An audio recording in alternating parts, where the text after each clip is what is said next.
Tambito? Okay, he requests for us to defer. Next statement by Senator Aaron Cheriot. Senator Cheriot, you have a statement?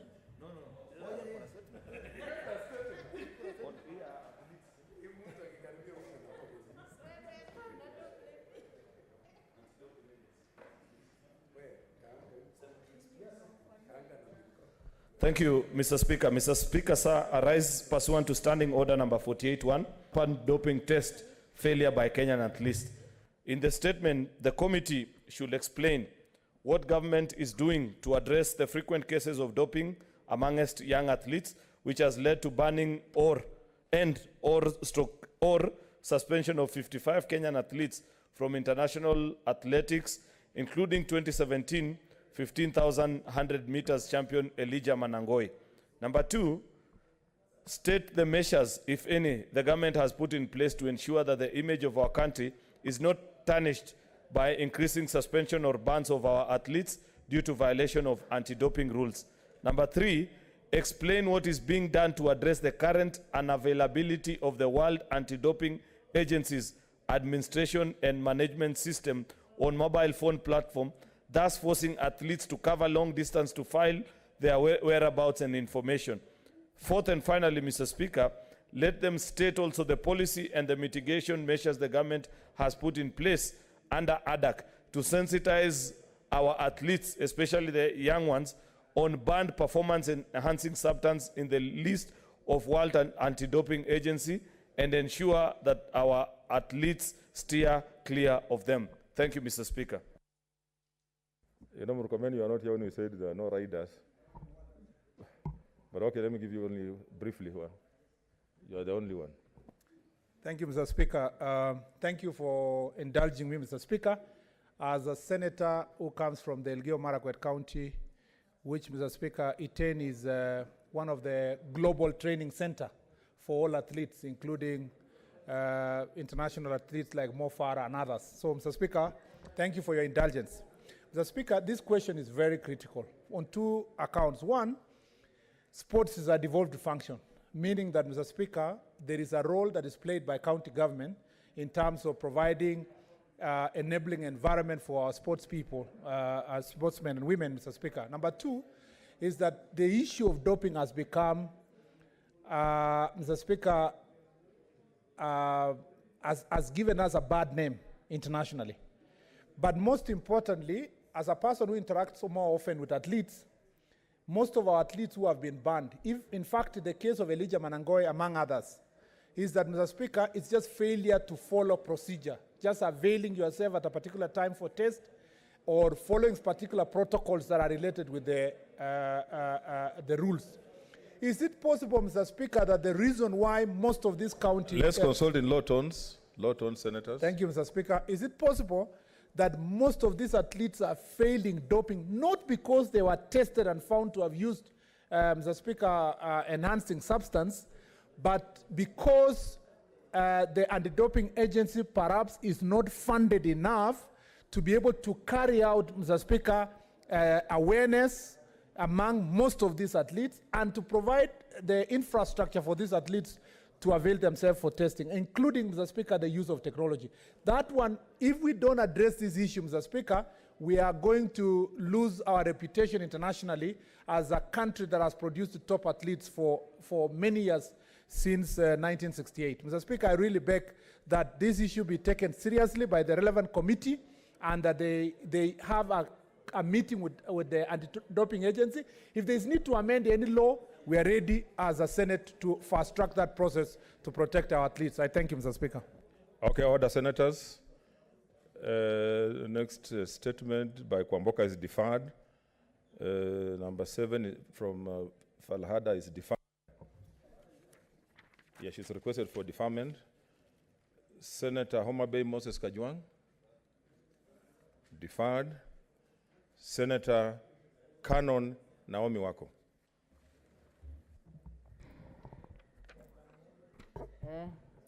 Thank you. Thank you, Mr. Speaker, sir. Mr. Speaker, sir, I rise pursuant to Standing Order 48-1 to seek a statement from the Standing Committee on Energy regarding the frequent cases of electricity surge and outrage in Marsabit County, and in particular, Saku constituency. In the statement, the committee should, number one, explain the cause of frequent electricity surge and blackouts in Marsabit County, and in particular Marsabit town and its environs, which have led inconveniences and losses due to destruction of business and household electrical equipments. Number two, elucidate actions the Ministry of Energy and the Kenya Power Company is putting in place to curb the rising cases of electricity surge and the outage in Marsabit County in order to ensure stable supply of electricity in the county. Number three, state plans by the government, if any, to compensate residents of Marsabit for loss of business as well as for the damage caused by the said unstable electricity supply on business and household electricity appliances. I thank you, Mr. Speaker. Thank I'll only allow Senator Wajir on the same. We did agree because we are doing very well. So if we start, I don't want to go back on that. Thank you, Senator Mr. Speaker, sir. Mr. Speaker, sir, I wish to support that statement. Mr. Speaker, sir, there's Marsabit has a lot Senator of problems. Halake, what is your intervention? There's a Mr. Speaker, it's not fair that for the tea growing belt you allow a few more people, but for the other belts, we also would like to be heard. We would like to add our voice because it's affecting the northern parts of Kenya and we don't have any other electricity on the grid. I was not allowing on the basis of the sugarcane. That's not. Yeah. That's a wrong statement. That's why I allowed Ali from Wajir to ride on and maybe one more person. Because if we go back, then we are just going back to what we. Okay, Senator. Thank you, sir. Thank you, Okay, sir. Dabshiro. As has been stated, the whole of the northern region, which do not fall under the grid, have a lot of problems with these generators from Kenya Power and Lighting. Mr. Speaker, sir, as many of the members here can remember, I have brought several statements concerning power blackouts in Wajir. Every time the PS goes there, the chairman of KPLC and his team go there, and Wajir is always in darkness. People of Wajir have problems. There are several useless generators which are not helping the people there. And Mr. Speaker, sir, whenever we ask questions, you just see a helicopter landing there, and they say within 1 week everything will be okay. But blackouts are there day in, day out. Now what they are doing is they are doing rationing. A quarter of the town has light out. Member of the Energy Committee, and I actually agree with the distinguished senator from Vihiga that I think since this is a matter that affects the entire country, it will be proper that instead of writing on the statement, for us to be able to have a committee of the whole on that matter, on that just specific matter. So that one I completely concur with my brother from Vihiga. Okay, I also want to agree that this is a matter, I know even Kwale wanted to make a statement. I agree that's a matter affecting the entire country, and therefore direct that the minister and Kenya Power and all his team, the stakeholders, come to the committee of the whole next week on Tuesday at 10 in the morning. So then, Chairperson, you can just read your statement. Yes, okay. Senator Khaneri. Okay. Yeah, just a quick one on the same, Mr. Speaker. As they come to explain the issue of power outages and blackouts, the letter that goes to them must be very clear that there are many other issues like inflated electricity bills, so that it's not just the issue of unreasonable disconnections and many, many other issues that are, affect many people. So they should be ready to come and answer all those questions, because I know if it's not specified in the letter, they'll say they just came to answer the questions on power outages. Okay, I think I agree with you. The Secretariat, you've heard what the House has resolved. Senator Cherargei. Thank you, Mr. Speaker, sir, and I have two statements. Let me start with the one on the request for statement on mass electricity blackout due to several faulty transformers across Nandi County. Mr. Speaker, I rise pursuant to Standing Order 48-1 to seek a statement from the Standing Committee on Energy regarding the mass electricity blackout in Nandi County due to several faulty transformers. In the statement, the committee should, 1, explain why Nandi County is facing a massive electricity blackout caused by alleged faulty transformers.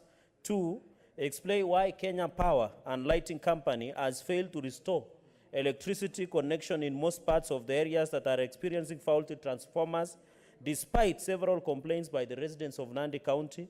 3, state the major reasons that have caused the massive faulty transformers, totaling up to 76 transformers awaiting repairs, stroke replacement across Nandi County. And 4th, explain what action the Ministry of Energy is putting in place, if any, to curb the rising cases of faulty transformers in Nandi County and other parts of the country that take several months to be replaced, yet Kenyans are paid for the services. Mr. Speaker, I have the second statement. Wait, I've not been given you. You don't use a shortcut. Can you take your seat? Yes, Senator Wambua, what is it? Mr. Speaker, on that matter of transformers that Senator Cherargei is talking about, the Speaker, that is probably the biggest scandal. I thought we have at already. Ketraco. Yes, Are you Mr. on a Speaker. point of order, or you? Yes, Mr. Speaker, the point of order, that as the Kenya Power MD and the Minister for Energy appears, they should be accompanied by the MD for Ketraco. Because that's where the problem lies, Mr. Speaker.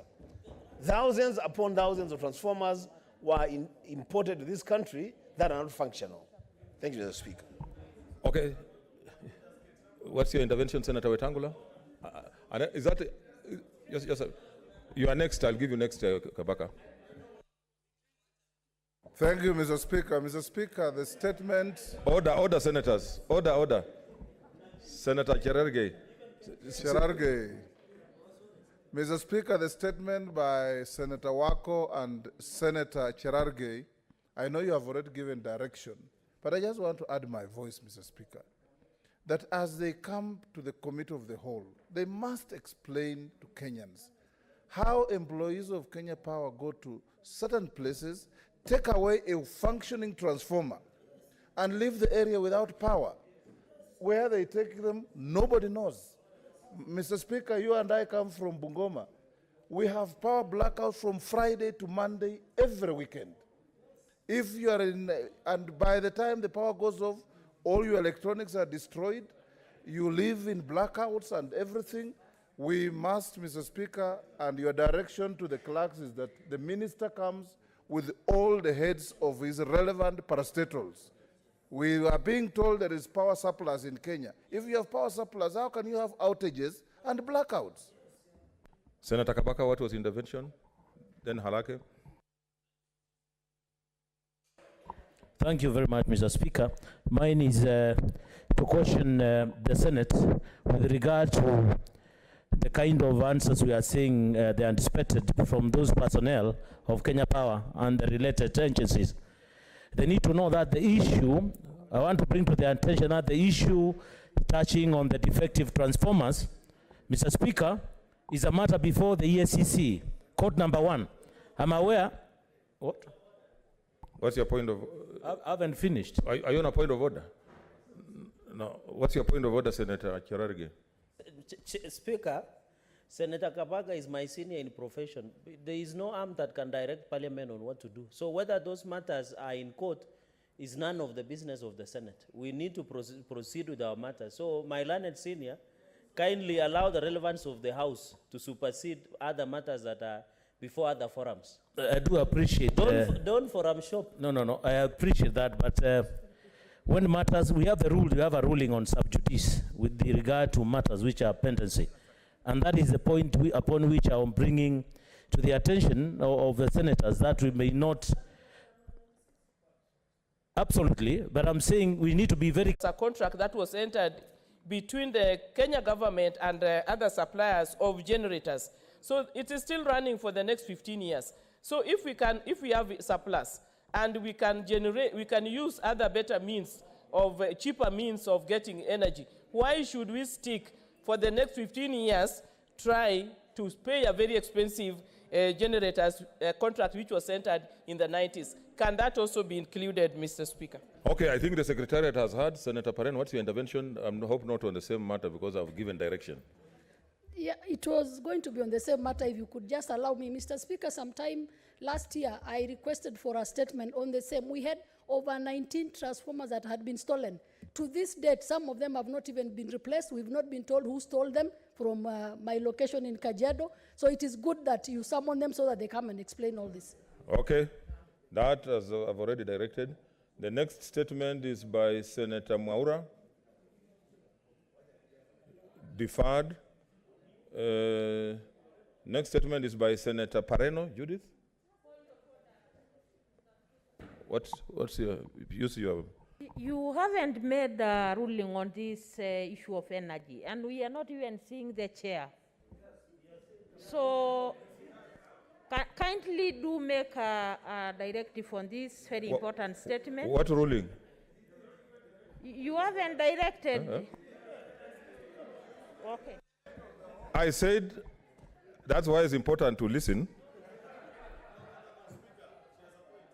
What's your point of order? Mr. Speaker, she has a point. There's a long tradition which was very important in this House, that when the Speaker is assigning a question to a particular committee, that either the chair or the vice chair or a member of that committee notes in acceptance that we shall undertake that question in the time stipulated by the Speaker. So I think Senator Mary's senator's point is valid in that regard. We are increasingly seeing a habit where leadership does not take the business of this House seriously. As we speak right now, you cannot see the leader of minority, leader of majority, their deputies, the whips are not here, the committee chairmen are not here. You know? Okay. They are there, unless you... Those are their deputies. But their deputy, no. That is order, Senator Cheriot. What is your point of direction? What's your point of order, Senator Malala? Okay, let him finish. Malala, let him. Malala, wait. Let him finish it, then you. It's a point of order. Point of order. Okay, it's on a point. Okay. No, Senator Cheriot, take your seat. Mr. Speaker. Okay, order. Order, Senator Malala is on a point of order. Let him finish. Ama nitakushika tena. Anyway, Mr. Speaker, I may have lost the point by whatever the deputy's point, but let's stick to the issue that Senator Mary Senator was raising. It's a very important and valid point that leadership committee chairpersons should take the work of the House seriously, or their deputies. At least ensure that during statement hour, if you're not there as a chair, your deputy is there so that you note all these issues that are being raised by colleague senators. When they go to the committee, who will consider them? Senator Malala, what was your point of intervention? Mr. Speaker, I was just concerned with what my good friend Senator Cheriot was raising, that we do not have the leadership of NASA present in the House. I want to tell him that the leadership of our coalition is intact. And if you see Senator Orengo not present, Senator Malala is present. I am the deputy minority leader, and when I'm there, I represent my coalition. If you have issues with your coalition, kindly deal with your coalition. Thank you. Order. Senators. Senator Malala, order. Take your seat. Senator Cherargei. Senator Cherargei, I have not order. This is not a market. This is a house. Senator Malala, I think the point you should have made, order members, is that the leadership is there. The leadership is an office. So if the deputy, if the chair is not there and the deputy is there, that is the same leadership. Senator Linturi, what is your... Mr. Speaker, I entirely agree with the directions that you are giving. Once the chair is not there, then deputies are supposed to take charge and ensure that the business is done. Mr. Speaker, don't forget that precedent has been set in this country when deputies are not assigned any work to do. And Mr. Speaker, I have been a vice chair of a committee. Don't laugh, Mr. Wambua. And I know what happens you can't chair a meeting, right? And the reason why I'm saying this, Mr. Speaker, is probably you don't know whether this parliament was, the oversight role of this parliament was designed to fail. Because I was shocked, like today, Mr. Speaker, when we have people coming to give information to our committee, the kind of defense that is given to the extent that we are told we have very short time to deal with the matter, as if we can, as if our interaction or our queries on people that appear before this committee are limited by time. We are not even able to interrogate. Mr. Speaker, it's very important. I think we will I would seek your indulgence and giving guidance how we must conduct ourselves in the absence of chairs or chairs who, in court, are permanently in defense of the executive, Mr. Speaker, because these are their proxies, and that is why most of the business is not going on. With a lot of respect, Mr. Speaker. Okay, I think on that particular matter, I know. Okay, just Olekina, then Senator, then Cherargei. Mr. Speaker, Senator Aaron Cheruiyot has raised an important issue, and I just wanted to undertake, because I'm a member of that committee, and I'm sure the clerks are also taking notes, and there's a Hansard. So I'll undertake to communicate that to my chair and also the secretariat, that we need to be able to send that letter, that now it is not the Ministry of Energy who have been invited here will not appear in the committee, but it will be the committee of the whole. So I think we can take the Hansard and submit and transmit that, so that at least we take care of the issues raised by my distinguished senators. Okay, Senator Wetangula.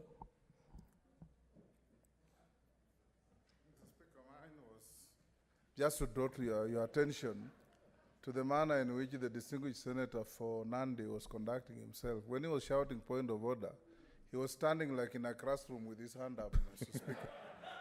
And that is not how business is conducted in this house. Yes, I also noticed, and it's very hard to tell other members. It's actually very hard to tell where order. It's very hard to tell where Senator Cherargei sits, because he's very nomadic in his operations. He's all over the place. He's using his hands to express himself. Please learn to be. Yes, Cherargei, what's your point of intervention? My point of intervention, Chair, and I just came from the school recently. And when we were in classroom, you must put up your hand. So I hope I'll learn very fast. Secondly, Mr. Speaker, I remember when some of us were still in leadership, there is a ruling that came from you at that point in time, that in a situation where a chair is not in the house, especially during statement hour, the vice chair must be there. And I think for efficiency of our committees, and I want to request the leadership that are before us, kindly organize a retreat speaker the way you did to some of us, so that the new vice chairs and the chairs that are in place now can learn some of these things. Maybe they are the only time chairs, I conclude, Speaker, especially from the NASA coalition, including Senator Faki. Mr. Speaker, if you have noticed, there are some chairs, when you invite witnesses, in fact, they become witnesses and defend witnesses more than themselves. So, Chair, can you take the vice chair and chairs to retreat and teach them on how committees operate? I thank you, Chair. Senator Sakaja, what's your point of intervention? Then Harugura. Mr. Speaker, I just want to disagree and point out, our standing orders are clear about imputing improper motive. The blanket condemnation of chairs, Mr. Speaker. The two members who've spoken about some chairs behaving in a certain way need to be specific in terms of who has become, protector of the executive, etc. Because I am a chair, and my members of my committee, and any committee I've chaired, will tell you that when I chair with the authority of the Senate. I'm on a point of order. He's on a point of order. I think that's the induction Cherargei is asking for. But Mr. Speaker, I want to assure you, even on the issue Senator Midika has raised, my vice chair, Senator Maruma, has responsibilities, and he runs the committee very well, and I give him a lot of leeway. My former vice chair in COVID, Senator Kasanga, did so well, and now she's chairing the committee. I just want to assure my colleagues that, when you're in charge, because you've seen there's an issue of deputies all over, and people are not giving their deputies work, so the deputies have to go look for work. Just have security and give My current vice chair is Senator Mwaruma, and he's exceptional. In fact, I feel like I should resign and even that one and give it to him because he's doing a bad job. So Senator Mithika, if you have an issue with a specific chairman, tell us which chairman that is, and within that committee, hold another election. If you have an issue with a member, bring a substantive motion and discuss their conduct. Because this House must remain an oversight body and not an appendage of any other arm of government, Mr. Speaker. Senator Argura, lastly, so that we must make progress now. Thank you, Chair. Chair, I wanted to follow up on what Mary Senator said, that it has been the practice and tradition of this House that when a statement is sought, it's assigned to a particular committee, and the chair or any member of that committee has to take responsibility, because if work is not assigned to a particular committee, is assigned and nobody has taken responsibility, then at the end of the day, we'll have lapse somewhere and nobody will pick up that. So it's very important that whenever there is a statement, then at the end of interrogation of that statement, the committee has to take responsibility. And also, I remember that we even used to have time limits, that within 2 weeks you have to bring an answer to the House. Okay, honorable senators, order. I just wanted to order senators. Senator Malala, order. I'm making a communication. I just wanted to confirm that we are going to organize a retreat for the committee chairs and their vice chairs so that we read from the same script. But I also want to add, Raida, that you see the styles of management by various people are different. You may find a chairman who is very overbearing and therefore does not give an opportunity to the vice to do anything.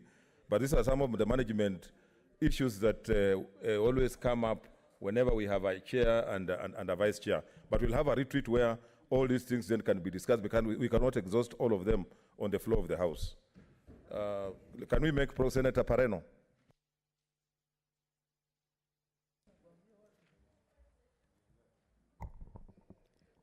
Mr. Speaker, I would like to request for a statement on an ongoing boundary dispute between Kajiado and Makueni counties. Mr. Speaker, I rise pursuant to Standing Order 48-1 to seek a statement from the Standing Committee on National Security, Defense and Foreign Relations on an ongoing boundary dispute between Kajiado and Makueni counties at Merweshi area of Kenya-Apoka ward, a place commonly known as Oloirian. In the statement, the committee should, 1, outline the measures, if any, that the ministry plans to put in place to resolve the ongoing conflict, which has led to several people being injured, with 3 individuals having lost their lives and several animals getting maimed, and state whether the government will compensate the affected families for this loss. 2, state whether there is any form of compensation to the following who have been directly affected by the conflict and when such compensation will be given. Mr. Speaker, A, those affected are 26 homes which have been destroyed and owners forced to seek shelter in the neighboring Merweshi area despite having valid title deeds to their land. Mr. Speaker, I had requested to amend the statement to include the names of the owners of the homes that have been affected. And these are the homes of Rakoi Kishanto, Kuran Kishanto, Tumate Lengina, Papayai Kakoi, Simel Lemunada, Jonathan Lemunada, Singet Lemunada, Sopilal Lemunada, Tinka Kishanto, Pailol Surungai, Kitili Kitongo, Osoi Kitili, Samuel Kitili, Liosen Kishanto, Rakoi Saningo, Mayani Make, Julius Lacey, Jamson Partaruai, Kutita Kantima, Motoine Kantima, Ndasikoi Kaisa, Kanamotago, Makui Kishanto, Lepore Lemunada, Lemalon, Lemororei Lacey. Mr. Speaker, those are the 26 homes that have been destroyed, and the owners are not even living in those homes. Mr. Speaker, B, the churches that have completely been destroyed are the churches of Olosira, PCMA, of Pastor Sangale, headed by Pastor Sangale, Olosira Paranai, headed by Pastor Karasinga, and Oloirian FPFK, headed by Pastor Rakoi. Those churches have been destroyed. C, Mr. Speaker, is Oldonyo Sambu Primary School that has completely been vandalized. The children are opening schools, we don't know where they'll go to.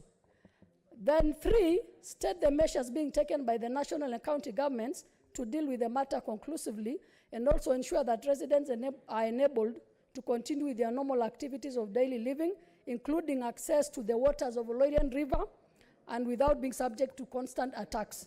Mr. Speaker, that is my statement. I thank you.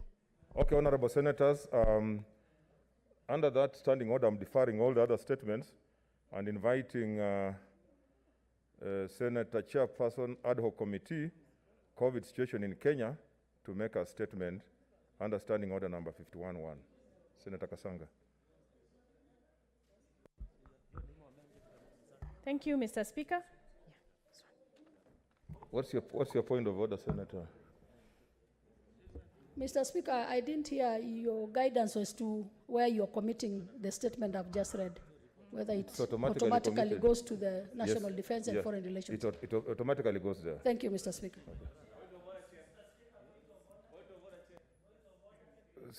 Senator Mwaruma, what's your point of order? Take your seat first.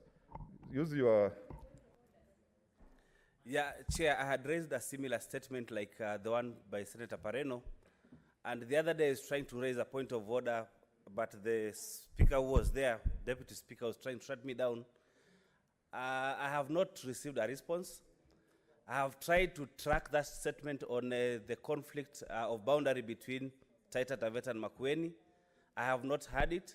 It was given to the Committee on Defense and, not defense, but Security and Justice and Legal Affairs. I can't trace it. Is it possible you direct that that statement is traced? Thank you, Chair. The Secretariat are here. Make sure that Tuesday next week, the statement is traced and brought. So what's your point of order, Senator Cherargei? Mr. Speaker, I was 2 things. One, I was requesting your indulgence before you moved to COVID. There was a statement on the non-payment of workers in Nandi, and it is good the Chair of Labour, Senator Sakaja, is here. When that matter came before the Senate, the county government of Nandi went ahead and fired all the employees. So I needed your direction on that. And secondly, Mr. Speaker, the issue of police uniforms, because it is an alive matter that is ongoing and is urgent, can you kindly give me 2 minutes? I just read and then you commit. With your indulgence, Mr. Speaker, sir. I know you will become the governor of Bungoma in future. No, you're out of order. Out of order. In fact, because of that, I'm not allowing that. You will give your statement tomorrow. Senator Kasanga, proceed. Oh, Lordy Lord. What's your point of order, Senator Sakaja? Mr. Speaker, you're too gracious. You know, such a statement is not just out of order, it must be withdrawn. Because when you make it look like the Speaker of the Senate of the Republic of Kenya aspires to be demoted to be one of 47 governors, you're actually diminishing the stature of the Senate of the Republic of Kenya. Because from Speaker, you're actually Kenya 4. Because the President, the Deputy, the Speaker of National Assembly, actually you're Kenya 3, Mr. Speaker. So to say that the Senate aspires, and not just the senators, the Speaker of the Senate at night when he dreams, the biggest thing he's thinking about is to be governor of Bungoma. Mr. Speaker, that is completely out of order, Mr. Speaker. Okay, so Senator, it needs to be withdrawn from the Hansard. Yeah, Senator. 20 years from now, my children should not think that after you're Speaker of Senate, the next position is the governor of Bungoma. It's the other way around. Senator, I think let's not waste time on that. Senator Cherargei, just withdraw so that it's not on Hansard. Just a minute, let him withdraw. Mr. Speaker, you know blessings is an African to withdraw. Because those are just blessings. It's not a blessing. And I didn't ask for blessings. No, Mr. Speaker, I... Just withdraw from I withdraw, but I want to tell Senator Sakaja that I said will. I said I will not use the word shall. So I think which part of English is not clear. I said will, which may be. Okay, you but have when I would have a shall, it would have mamas. You have withdrawn all those things that you are saying now don't add up. Senator Cheriot. Of seniority in the country. The Speaker of the Senate comes third after the President and the Deputy President. So he needs to amend that part, Mr. Speaker. Senator Sakaja, can you put the records right? On Hansard. Mr. Speaker, for Hansard, I withdraw that erroneous ranking. And I want to state categorically that you're actually Kenya 3. Okay. Right Honorable Kenneth Lusaka, Makelo. Number 3. Kabisa. Senator Faria, what's your point of intervention so that we allow Senator Kasanga to? Thank you, Mr. Speaker. Mr. Speaker, I just wanted a rider on the point raised by Senator Maruma. I also brought a statement of people who have not been paid by county government of Mombasa, of Garissa for 23 months, and the county government of Wajir for 23 months. Their contract, I brought that statement when their contract was ending. Their contract has now ended, and I had requested that they should be stopped from recruiting. And Mr. Speaker, I haven't had the conclusion of that statement, and I beg your indulgence in terms of, it was you, and you had committed to the Committee of Labor. And up to now, I don't know where that statement is. So Secretariat, I think you should undertake to get all these statements. We should know where they are disappearing to. You can see honorable senators are raising issues. So please, by Tuesday, let us be able to get feedback on where the statements are. So Senator Kasanga, proceed. Thank you, Mr. Speaker. Mr. Speaker, I rise pursuant to Standing Order 51-1A of the Senate Standing Orders to make a statement on an issue which the committee is responsible for, namely the report of Senate on, to the Senate on visits undertaken. Last week, I've been holding this statement, Mr. Speaker, for quite a number of weeks, during which I've not been able to, because the business of the House at that time was to do with revenue allocation. But a week after our visits, this is a report to the House on what our fact-finding mission at the Coast region, and also on various items and issues that the committee is carrying out. Mr. Speaker, I have not been able to speak as chair of committee since my honorable members saw me fit to chair the committee after our very able former chair resigned, and our irresponsible things happening with so many crowds of Kenyans now gathering, completely, ignoring all the, ignoring all the protocols that have been set over by the Ministry of Health. But Mr. Speaker, I just want to say and put it on record that we are still not safe. We are seeing in the West right now, countries are going into a second wave. We are still looking at our counties, how prepared are our counties, because we are going to now start seeing a surge in the counties, Mr. Speaker. So there's still a lot of work to be done. But so far, the committee has held a total of 90 sittings, and we've met with all sorts of stakeholders at national and county level, and county governments, frontline workers, healthcare workers, private sector, employers association, trade unions, civil society, business owners, and experts in the different thematic areas that we had initially reported in our first reports. Mr. Speaker, the Pandemic Response and Management Bill, Senate Bill number 6 of 2020, unfortunately has been declared a money bill at the National Assembly. We are still hoping and waiting to see some direction on that, on how we can proceed with it, so that at least we don't lose this very bill that was so progressive and that was the work of a lot of Kenyans and a lot of input. Mr. Speaker, while it was not possible to undertake site visits at the time of the lockdowns, we had to really put a bit of pressure to be allowed to do so, because it was necessary for us now to, after all the reports we've received, it was necessary for us to go to the ground and assess the situation of preparedness in the counties. We did visit Isiolo and Meru counties in the month of June, and then now with further permission from Mr. Speaker, we're able to visit Mombasa, Kilifi, and Kwale counties. And during these visits, we met and held discussions with frontline workers, healthcare workers in the 3 counties. We met with human rights organizations. We met with residents' organization of Old Town Mombasa, national and county government officials, as well as other organizations that had partnered with the county governments in responding to the pandemic. And mainly the Red Cross Society of Mombasa and the Rotary Club of Mombasa. And these were very fruitful engagements. And in fact, Mr. Speaker, we were truly impressed at the cooperation we saw with some of these organizations, with the county governments, and especially Mombasa. And we saw how they were able to come together at such a critical time to help the citizens of the counties. So with these engagements, the committee then was able to identify some key successes, which we have now, recorded. And we also did come across a lot of challenges which have hampered the containment and the response of the pandemic in these counties. So some of the highlights, which I want this House to be seized of, because as you go back to your counties, these are the areas you need to assess and oversight. Mr. Speaker, the frontline workers from Mombasa, Kwale, Kilifi, Taita Taveta, Tana River, and Lamu made presentations to us. And we had challenges, including access to quality PPEs. Mr. Speaker, we heard about that. The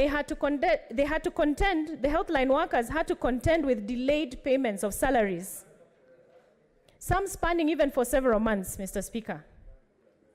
In some counties, there was non-remittance of their statutory deductions and other financial obligations, Mr. Speaker. And you can imagine, that means then the workers could not even access their own health care because the NHIF had not been remitted. The lack of medical insurance from NHIF and also other providers for the doctors, the frontline workers, as well as other labor issues of training, deployment, and promotions. And this really stood out as a key area of a challenge. The committee was informed that other than allowances sent by the national government, which we did confirm even through the control of budget, that indeed the allowances from the national government did arrive and they were paid to the frontline workers, they had not received any other incentives, either from national or from county governments. And you can imagine the sacrifices that they are putting themselves and their families. And Mr. Speaker, this thing is still outstanding. This issue is still outstanding to this day. Some of the other issues we're able to address with respect to the county governments.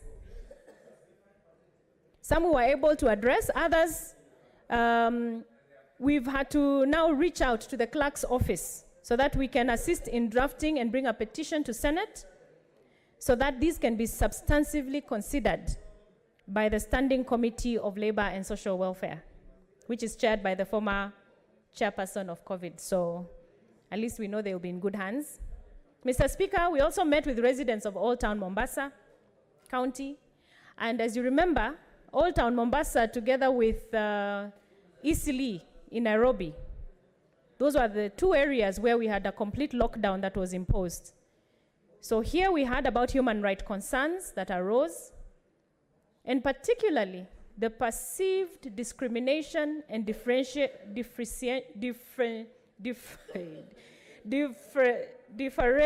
treatment for the residents in these two areas. This really stood out, Mr. Speaker, that they did feel discriminated. So the committee further received submissions from human rights groups. We actually did receive a report from Uhuru and Haki Africa on the overly forceful manner in which curfews and lockdown measures were enforced, particularly in the initial stage of the pandemic. And then on Wednesday of that week of our visits, the committee visited an isolation center at Technical University of Mombasa. We inspected the project that was implemented jointly by the Rotary International and the county government of Mombasa to supply fresh water to the residents of Moroto area in Mombasa. We visited and observed the operations at the Likoni Ferry as well, Mr. Speaker. We inspected facilities, held meetings with the officials of Coast General Training and Referral Hospital, and then we finally met the Mombasa County COVID-19 Emergency Response Committee that is co-chaired by Governor Ali Hassan Joho and the County Commissioner of Mombasa. So, Mr. Speaker, if this House recalls, we had received detailed expenditure reports on how funds received from national government, from development partners, as well as on-source revenue that had been allocated towards the response of COVID-19 team. And the gap that the committee had identified from the Special Budget Review Implementation Report submitted by the controller of budget is something that this committee looked into, and it formed part of the conversations we had with the response teams in the counties that we visited, Mr. Speaker. So some of the key observations on that, in that regard, some of the things that we saw as positives from our interactions with the county governments is that we saw local innovations in response to the pandemic. We saw the use of telemedicine in minimizing contact between healthcare workers and COVID-19 patients. We saw this in the Coast General Hospital. It was quite impressive. While ensuring they are monitored and attended to, we also saw the impact of the change of Ministry of Health guidelines regarding home-based care, which has greatly freed up the space and the facilities in the hospitals. And the frontline workers were able to explain to us how the home-based care is being done and how the outreach programs are also being done, which then enabled them to free up the hospitals and the isolation centers significantly. Mr. Speaker, Thursday of that week, we visited Kilifi County, where we inspected the facilities and held a meeting with the county health team. We were able to receive some detailed reports and were able to get some of the questions answered after, to do with the healthcare workers from their report and also to do with the control of budget issues that we had raised. Unfortunately, in Kilifi, we were not able to meet with the county response team because the governor was not available for us at that time. Friday of that week, we visited Kwale County. We held a meeting with the county COVID-19 response team that is co-chaired by Governor Salum Muvuria and the county commissioner. And thereafter, we visited Musambweni County Referral Hospital, as well as Lungalunga one-stop border post between Kenya and Tanzania. And some of the observations we made from these two visits, we were really impressed at the partnership at that time, at the partnership between the national and county government at the border to make sure that the operations of the border were not affected. That one we have to really give it to the county government of Kwale for supporting this national government facility and ensuring that there was at least minimal time, irrespective of the fact that, of the fact that there were still challenges because all samples had to still be taken all the way to Kilifi for testing, but the county government ensured that they had given as much support as possible, including transport, including providing protective equipment to the workers at the border, and ensuring at least the functions at the border were ongoing. We also did take note of the reduced trade volumes between the two countries, and of course that is of critical, that was a very critical issue when we were told of the numbers of the reduced trade, from a possible volume of 27,000 thereabouts crossings per month down to less than 1,000 crossings per month at the height of the pandemic, then that can show you the impact on trade that COVID-19 has brought. Mr. Speaker, through these visits, the committee was able to observe and receive first-hand accounts on the impact on citizens, health workers, and county governments.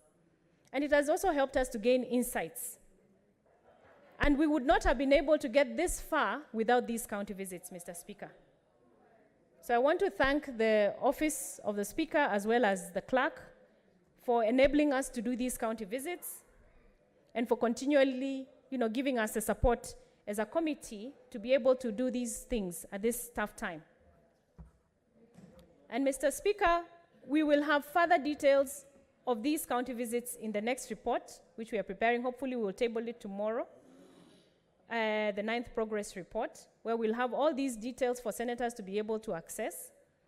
And in the 9th progress report, Mr. Speaker, we also have detailed reports that are coming from the Ministry of Health on their own audit and assessment of county preparedness, to the point where they have even ranked the counties as to which counties are most prepared and which ones are least prepared. And it's important that when we table it, the senators want to be seized of this issue and they want to see how their counterparts, each person's county has performed in this essence. So, Mr. Speaker, I want to assure the House that we are fully seized of our mandate as a committee We had requested a report from the Controller of Budget, which was brought, and we have relied on it significantly when we're asking on issues of budgeting and expenditure for county governments, and we continue to do so.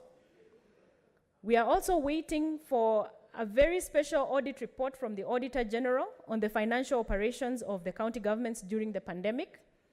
And this is a report which we shall greatly rely on as well, Mr. Speaker.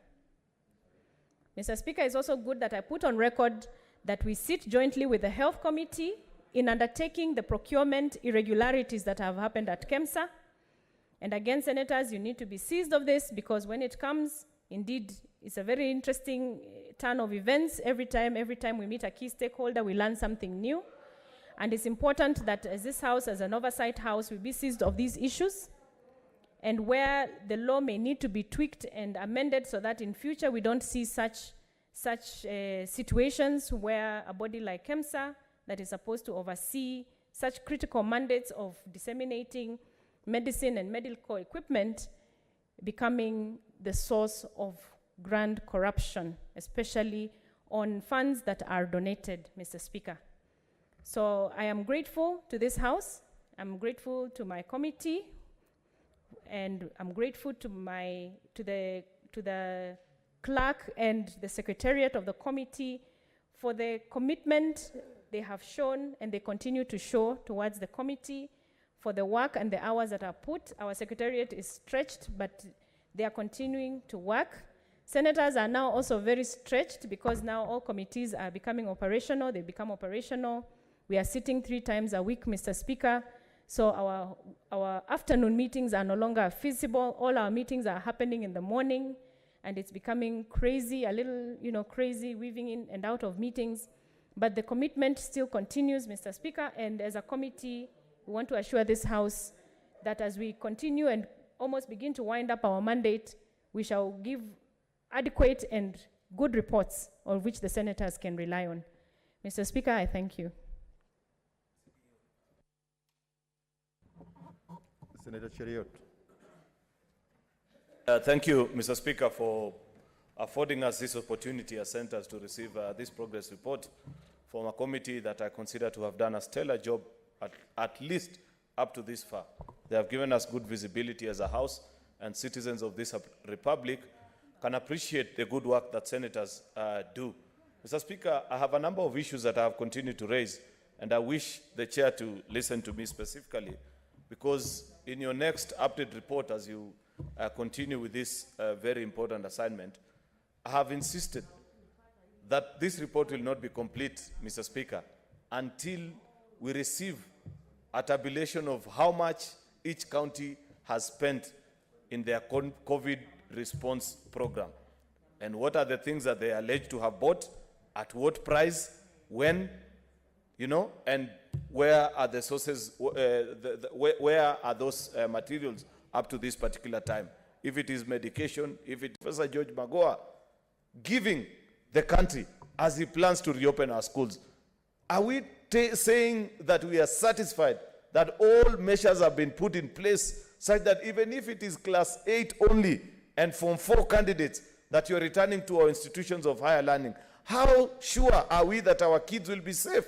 I do not see the hurry. Mr. Speaker, I am not convinced whatsoever that there is need to hurry the reopening of schools. Mr. Speaker, we need to learn from the rest of the globe, because I have seen countries that have got better facilities, that are better prepared in terms of how they've handled this pandemic. They made the rash decision to reopen schools, and right now they are reconsidering rescinding that decision. You saw yesterday in the House of Commons, Prime Minister Boris Johnson saying that they now want to come up with more stringent measures that will be put in place for 6 months. And given the kind of challenges that they are facing with this pandemic, they're even considering deploying out military to enforce some of these regulations, because people are not listening. Therefore, what is it that has satisfied the Kenyan government to a point that we are now beginning to discuss that we need to reopen our schools? I thought schools will be the last of all the public places that we are going to reopen. Let us discuss about church, because that is optional, about mosques, that is optional, about places of entertainment, that is optional, but not our public institutions like schools, especially for the young people, Mr. Speaker.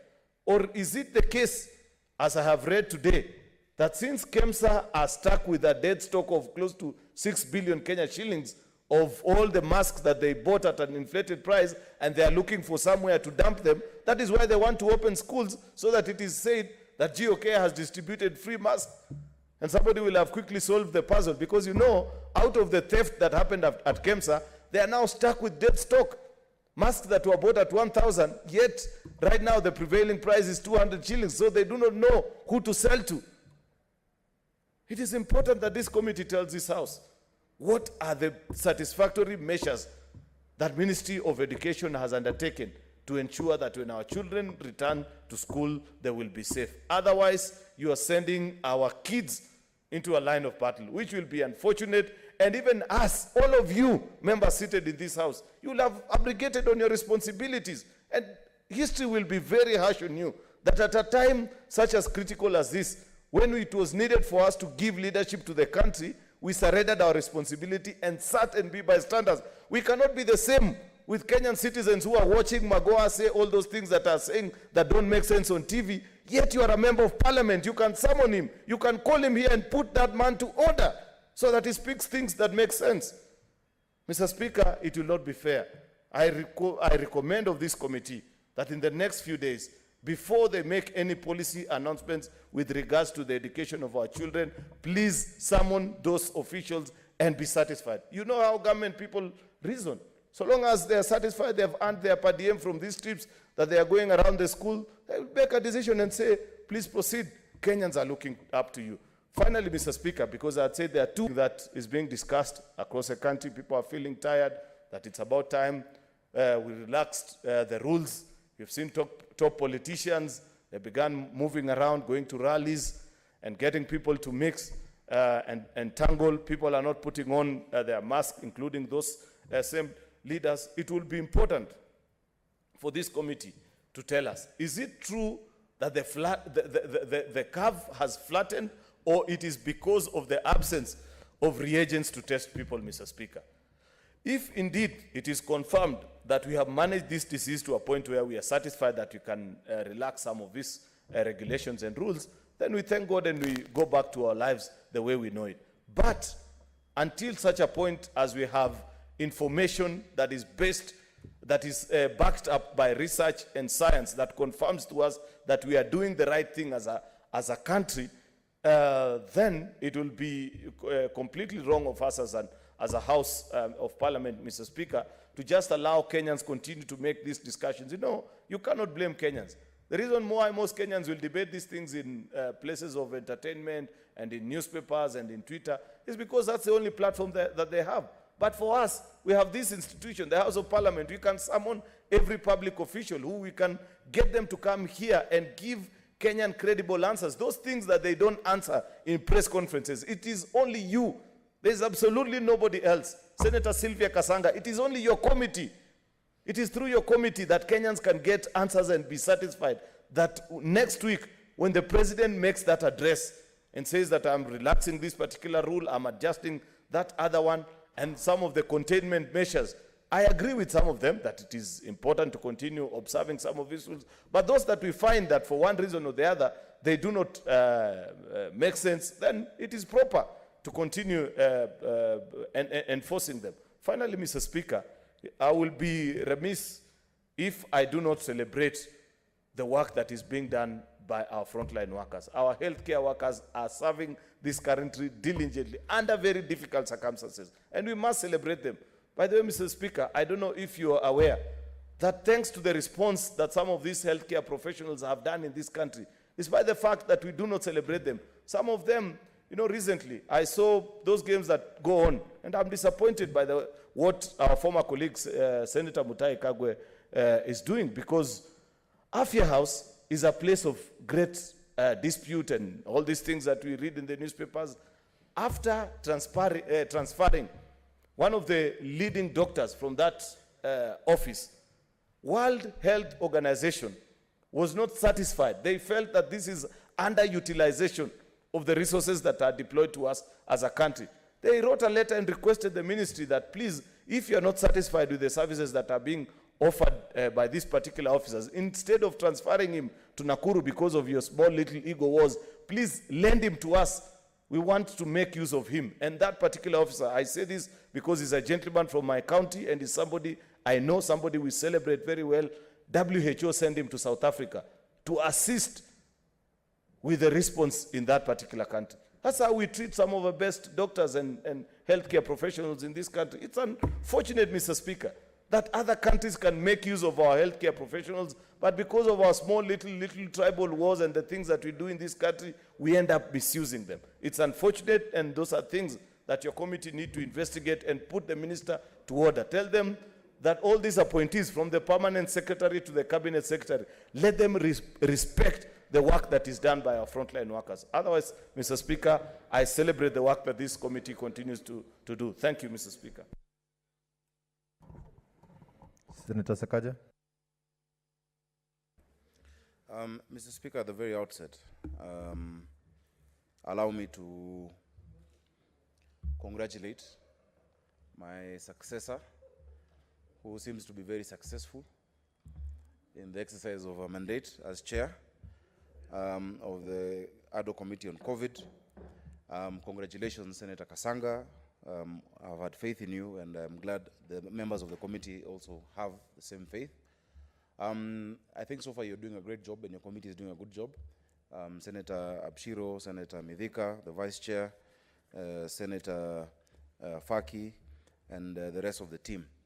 Mr. Speaker, when we started this work, one of the key questions, and in a series of meetings, because I chaired at least 72 meetings of this committee, or a bit more before I threw in the towel, the major issue that was going to help this country make a decision was a research work being done by KEMRI on how the virus is behaving. Because, Mr. Speaker, it is based on that information that you know whether the virus is attenuating in its mutation or it's becoming strong. Mr. Speaker, when KEMRI came to us earlier, they said that they highly suspected that the version or the strain of COVID-19 or SARS-CoV-2 that is in Kenya is different from the one that is in other countries where people are dropping dead every day, where the numbers are really increasing, and where the fatality rate, because Mr. Speaker, I think in Kenya today we had 37,000 cases or 38,000, but we've had 650 deaths, Mr. Speaker. Mr. Speaker, this information is very important because the decisions we are seeing being made by various agencies of government are not scientific decisions. The decisions being made are political decisions. And without listening to the science, Mr. Speaker, we might fall into the trap of many other countries. You saw what happened in Japan. You saw what happened in China earlier. Mr. Speaker, when they reopened the schools, they immediately had to, after a crazy surge, to close down those schools again. Mr. Speaker, you've seen yesterday the Prime Minister of the UK, Boris Johnson, announcing stricter measures, and in fact saying that those measures may well go up for the next 6 months, Mr. Speaker. So what we'd like to hear from this committee is possibly in another session with KEMRI, because at that time they had started what we call, I'll get the word, culturing the virus. So at first it has to grow to a certain level from where you can see how it behaves. And I'm sure the 6 months have already passed. They can tell us the version that is in Kenya, so that these decisions can be made. Mr. Speaker, I want to urge Senator Kasanga to take full charge. First of all, health is devolved, and the Senate has given a full mandate. If there's going to be a meeting or a conference by the executive to discuss reopening or not, the Senate must be represented by Senator Kasanga's committee. And that committee must sit there, because this committee has been a focal point of all the thematic areas, from the health issues to the economic issues, to the social, public order and justice issues, Mr. Speaker, to the connecting issues like education. This committee is the only entity in the Republic of Kenya that has had the entire spectrum of issues surrounding COVID. And so the opinion of this committee must be taken very seriously. because you have a bird's eye view. You have seen all the aspects of it, including the transport sector, Mr. Speaker. We discussed very many things, and I'm sure the committee has gone much further. Mr. Speaker, Senator Aaron has raised a very important point, the frontline health workers. And I want to give an example, because in Nairobi, which is the county that has been hardest hit, one of our institutions had an inordinately high number of infections, almost I think a couple of dozen, possibly 50 or 70, and that was Pumwani. I know we saw what happened last week in Pumwani, which you know, is related, because due to that there's been a go-slow. And the issues that are yet to be addressed, Mr. Speaker, were issues that we had raised when we spoke to the health workers.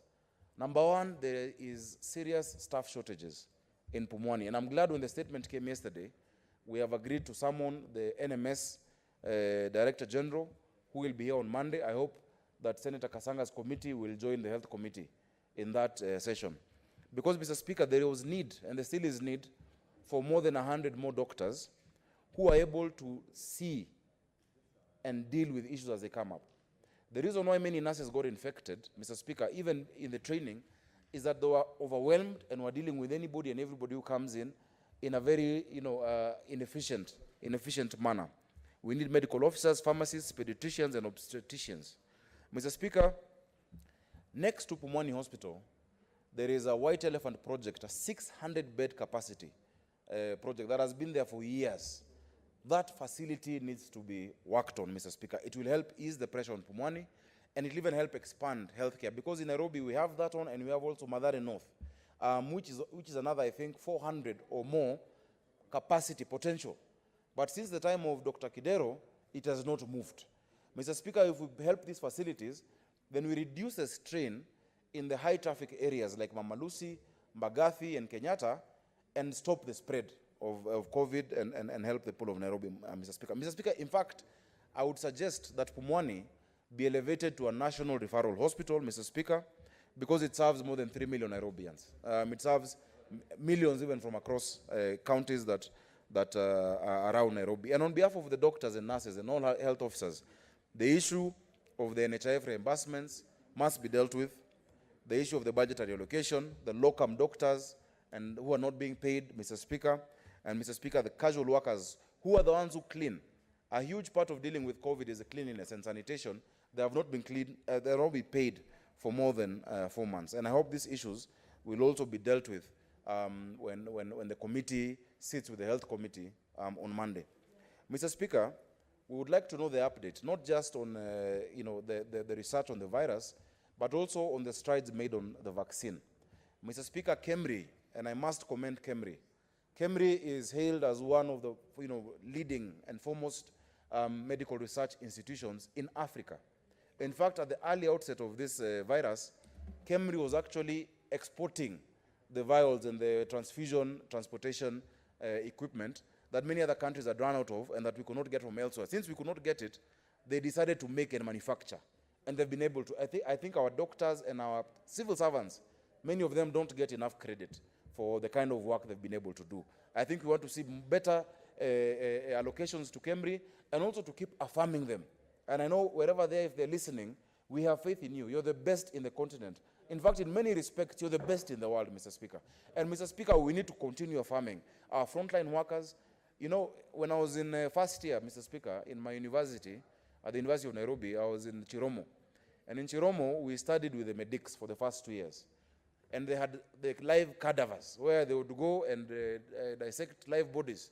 And somebody told me that the reason why we have the best doctors who come out from Kenya is that we're one of the only countries that has the capacity to have that pathology, you know, on live, okay, no, not live in terms of alive, but real cadavers, like real humans, not dolls.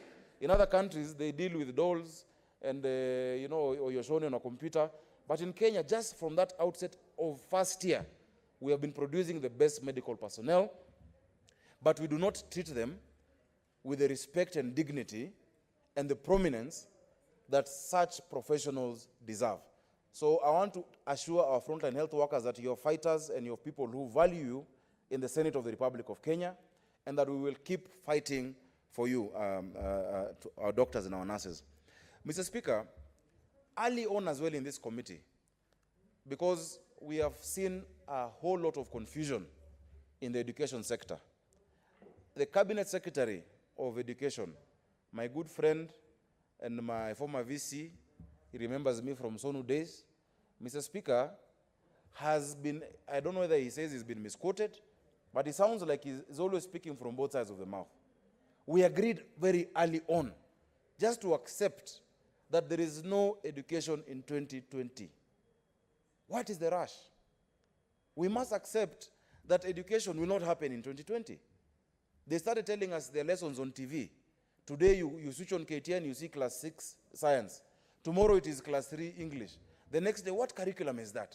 Not all children can access internet. Not all children can access phones or radios across the country. Even TVs are not everywhere. Mr. Speaker, we have not built capacity of our schools. I can assure you in Nairobi, because of the huge number, you will not social distance and have not seen new classrooms being built. So why do you want children to go to school in October? Yet we've not provided that facility. Teachers have not been trained, even on the psychosocial issues of how to counsel these children. Mr. Speaker, our children cannot be the guinea pig of seeing how this virus is behaving. In fact, if anything, they should be the last to be opened up to. Because, Mr. Speaker, once you open up education, you've opened up transport, you've opened up many other sectors. And what we know, and for those of you who have young children, children might be asymptomatic, but they carry they're the worst carriers. Have you ever gotten a flu from your child, Mr. Speaker? You will be bedridden and your child is jumping up and down. Mr. Speaker, they may not get sick themselves, but they will go back home to their parents, they'll go back home to their grandparents, and we will see a spike. I urge the CS, stop this rush. Let's build the facilities. I've seen the executive running helter-skelter looking at desks. And you're telling us that you're giving each school 50 desks. I have schools in Nairobi with more than 3,000 students. 50 desks are for who? I have donated desks across this county, myself, in Kibera, in Roysambu, in Maru, across the county, and it is a drop in the ocean. So if you give me 50 desks per public school, yet the population of a school is 1,000, what distance are you talking about? Is it another scandal that is coming up? Has it been thought out properly? So instead of using that money for that, let us use that money to see how in the next year we properly provide for a double intake, because we'll have new class 1, so we'll have 2 groups of class 1, and possibly 2 groups of Form 1 if you do exams, Mr. Speaker. Otherwise, there is no rush. It is already October. We have November and December.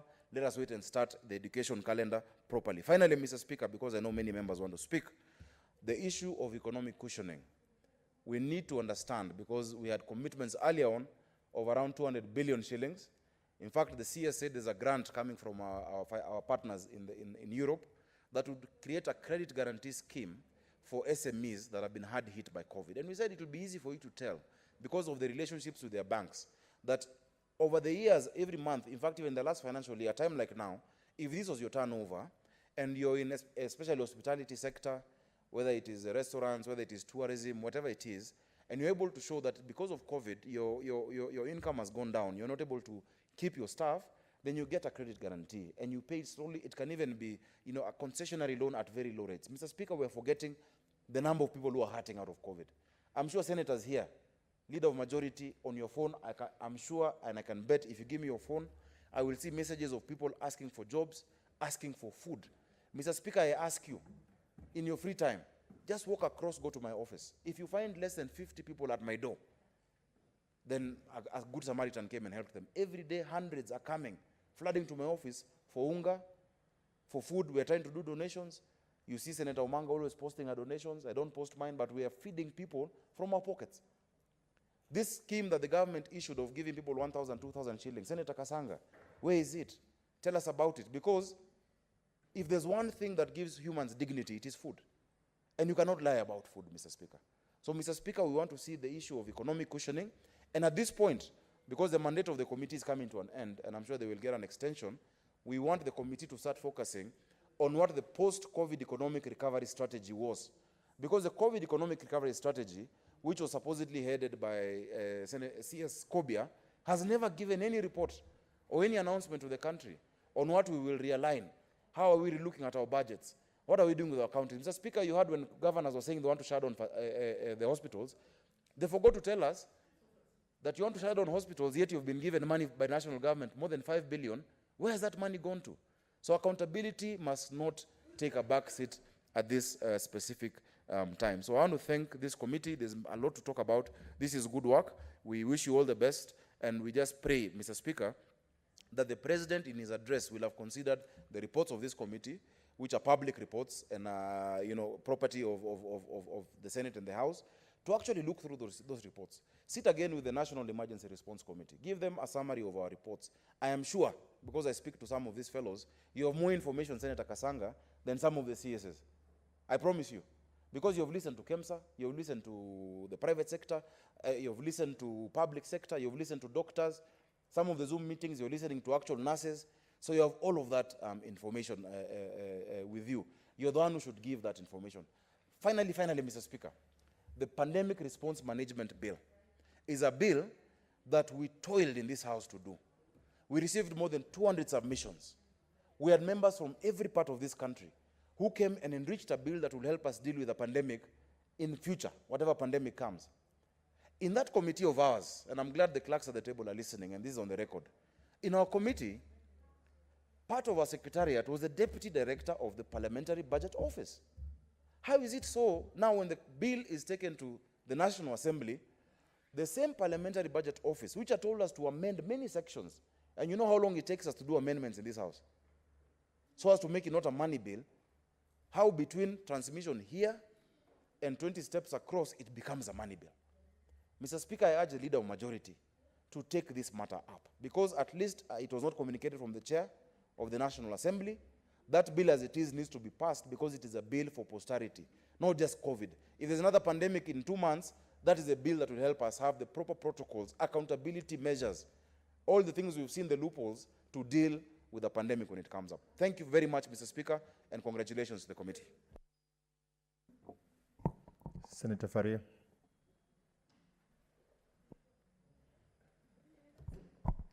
Thank you, Mr. Speaker. I also wish to compliment the COVID committee for the work that's well done. Mr. Speaker, because of the hard work of, I want to support also Senator Chagaja in terms of the COVID bill, Mr. Speaker. That bill, Mr. Speaker, was thoroughly worked out, Mr. Speaker. It was, we looked at all the other aspects, Mr. Speaker. So for now, for them to call it a money bill, that is not acceptable.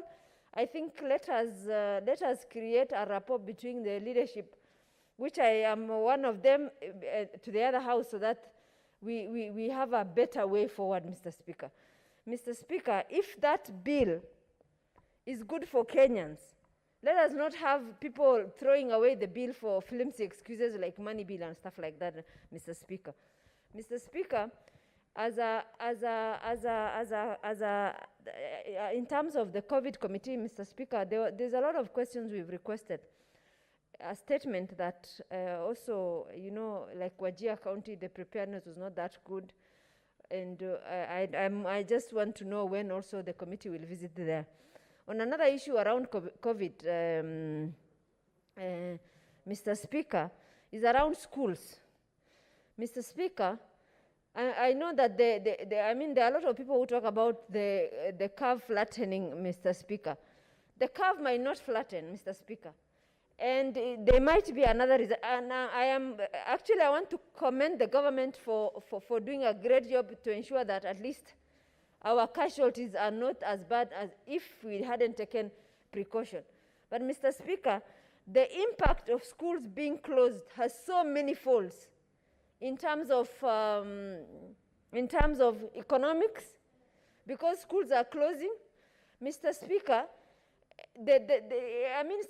scientifically it has been proven that the longer the schools are closed, the longer that it will have an impact. And then plus, Mr. Speaker, there's a lot of issues around gender-based violence, children being, molested, early pregnancies and a lot of stuff that because the schools are closed, it is causing a lot of problems for this country. Mr. Speaker, I think the earlier school opens, it's not that we don't want our children at home. We really want and value them as our children. But the thing is, the impact of, the other day I was hearing a story, the impact of having school closed is impacting the future generation of this country. And I think we need to address that urgently. The other issue is around also, around schools losing their businesses. You know, the government teachers, government continues to pay salaries whether they are teaching or not. There is the students in terms of the schools, you know, now closing because they can't even pay for their rent in terms of where they are, some schools. They can't pay teachers. And Mr. Speaker, we might lose a whole portion of our society because we are too cautious with the COVID-19, Mr. Speaker. Let us follow the protocols, social distancing, but I think schools should be open in full. That is my take, Mr. Speaker. And then let us also, you know, continue doing, sensitization. That how, you know, children, of course children are children. They will play and do whatever they need to do. But in terms of, let's have a clear protocol in terms of how that will be handled. And teachers also are being sensitized in terms of how to handle those issues. But let's have schools open. I thank you, Mr. Speaker. Honorable Senators, we are past the statement hour. I will order Honorable Senators. For those, order Senator Maruma. For those senators who have placed their requests, I will give them 1 minute each to contribute on this statement, and we will proceed. Senator Maruma.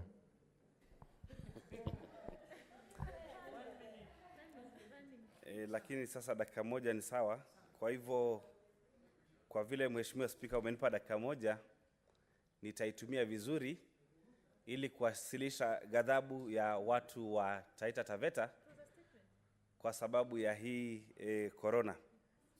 Kamati ya corona iliundwa tarehe 31 mwezi wa Machi mwaka wa 2020 na tarehe 23 mwezi wa June 2020 nikatoa statement hapa ya kuulizia hii kamati ya corona itusaidie na maelezo ya zile pesa zilizoenda katika kaunti ya Taita Taveta za kusaidia mambo ya corona.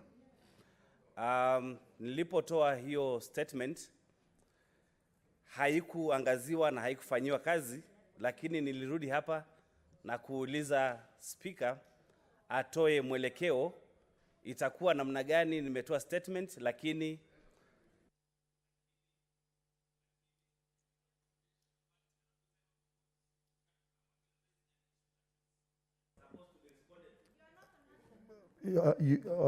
Honorable Maruma, you are to comment on the statement by Senator Sylvia Kasanga, not giving your own statement.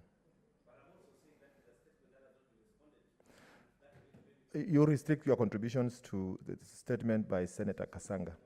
Yes, I add you 2 minutes.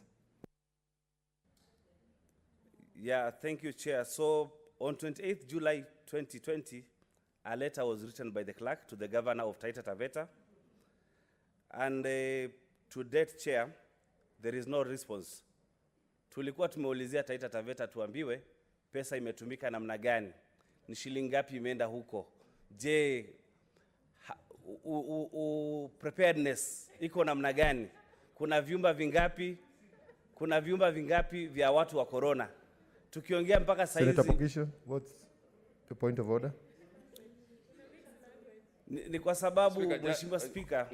Order Senator Maruma. Proceed, Senator Pogisho. It's just, Mr. Speaker, that if you've noticed, that senator is speaking in 2 languages at the same time. He just keeps interchanging languages, and Speaker, you need to give directions on that. Order on Senator Maruma. You proceed, choose one language to proceed with.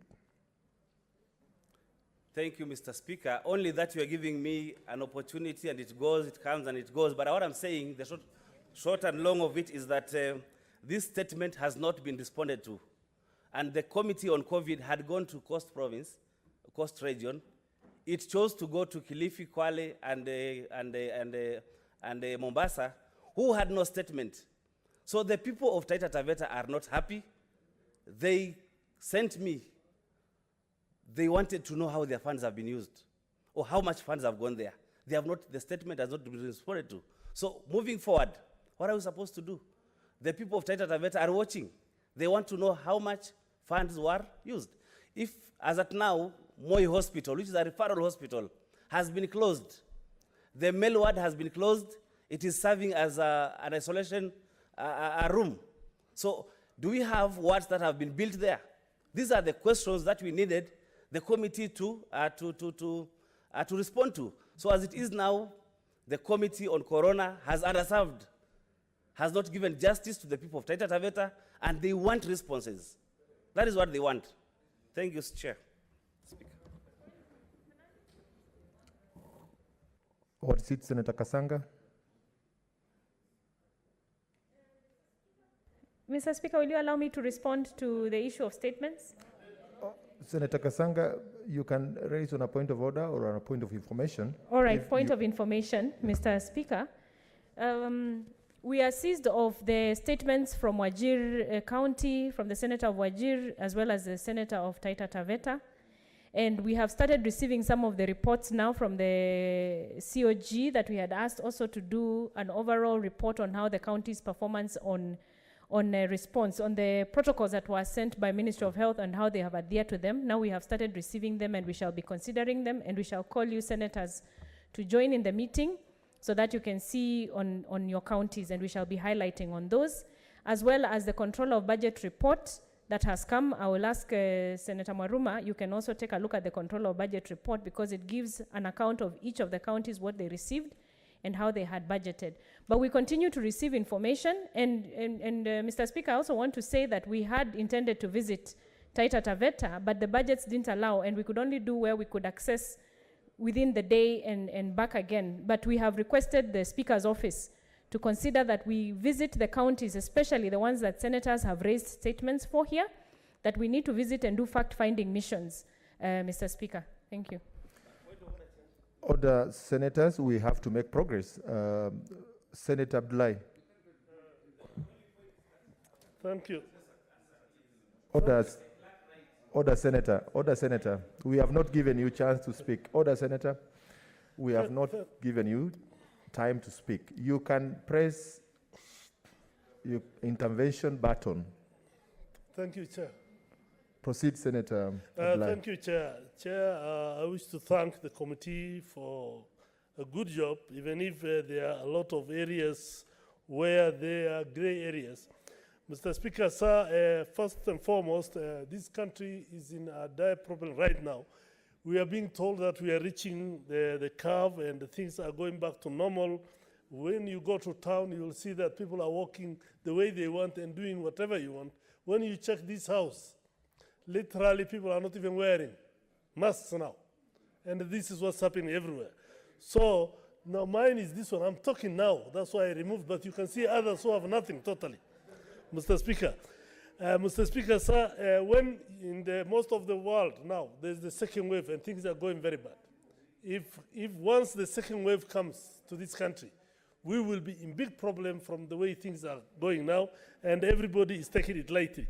The issue of schools, Mr. Speaker, I want to support the earlier members who discussed this issue. I think we are not ripe enough already for schools to open. You are told the schools have to come half, that they do sanitization and cleaning in the morning, that even when they open boarding schools, that the cooks should be wearing PPEs, the working staff, the ones who clean, will be wearing PPEs. Where will the schools get those things from? Where will this money come from, Mr. Speaker? What is it, Senator Maruma? Thank you, Mr. Speaker. I'm discovering that it was only me who was given 1 minute, but him is talking for 3 minutes. It's bad. But anyway, what I'm saying, what I wanted to raise. Order, Senator Maruma. I have given instructions that for every senator who wish to contribute on the statement by Senator Kasanga will be given 2 minutes. And you have already exhausted your 3 minutes. You've already had 3 minutes. This is unfortunate, Mr. Speaker, sir. Proceed, Senator. Thank you. Senator Maruma has spoken for more than 5 minutes. Mr. Speaker, sir, I have not even talked for 2 minutes. Mr. Speaker, the issue of schools and intake of schools and people going to schools, I said because of the issues which are there and the funds which are required, I think it's not right and we are not right for that. I think we have already wasted a lot of time and allowing our children to stay at home for more will be helpful.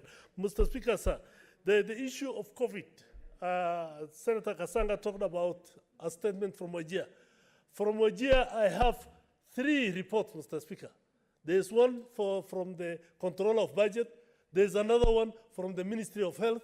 There's another one which was sent to the governors, COG, and all of them are different.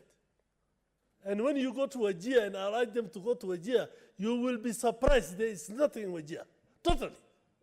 If you check the one of the Ministry of Health, there's only a cylinder of oxygen in the whole hospital, Mr. Speaker.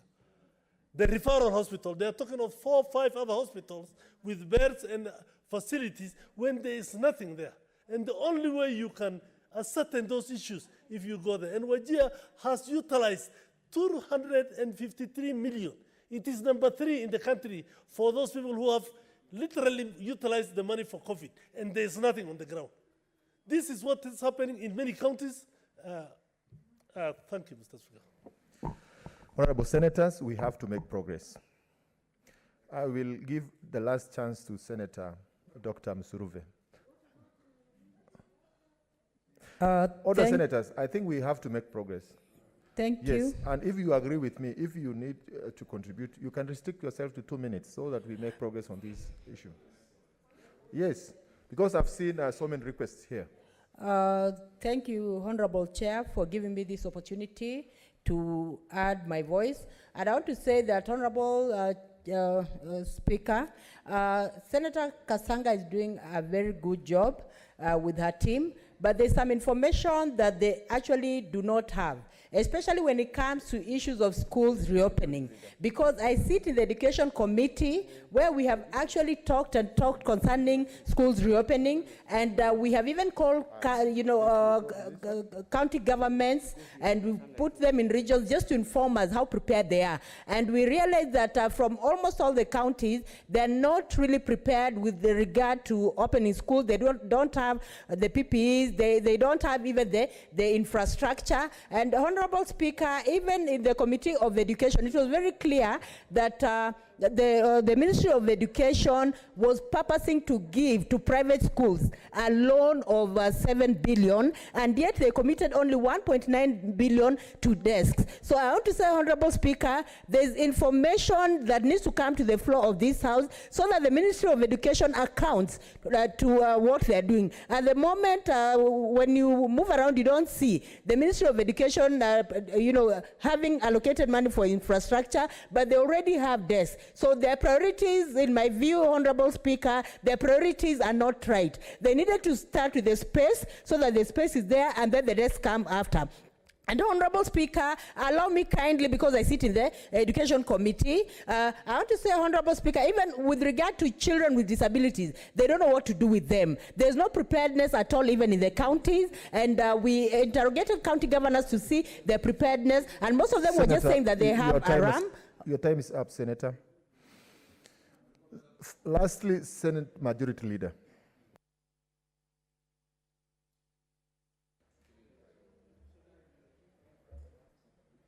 Right. Thank you very much. Mr. Speaker, let me just take a few minutes to thank the committee, led now by Senator Kasanga, by the foundation that was laid by Senator Sakaja, and it looks like Senator Sakaja had a very good succession plan in terms of the committee. The thing I want to ask only is this. Have you looked at West Pokot County, for example? The monies that went for COVID to West Pokot County, you haven't visited that region. Let's look at it, because in West Pokot you don't see anything. I think the monies are being used for something else. Is there a way in which the committee can let us know progress where the monies for West Pokot have gone. But on school opening, Mr. Speaker, I think we need to look at the report from this committee and the recommendation for this committee. This committee should weigh in on that debate.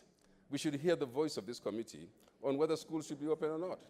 And I think this is a challenge to the committee at this moment. Let's not just give statistics and not weigh in on policy issues. We want the policy issues to become very prominent in your report.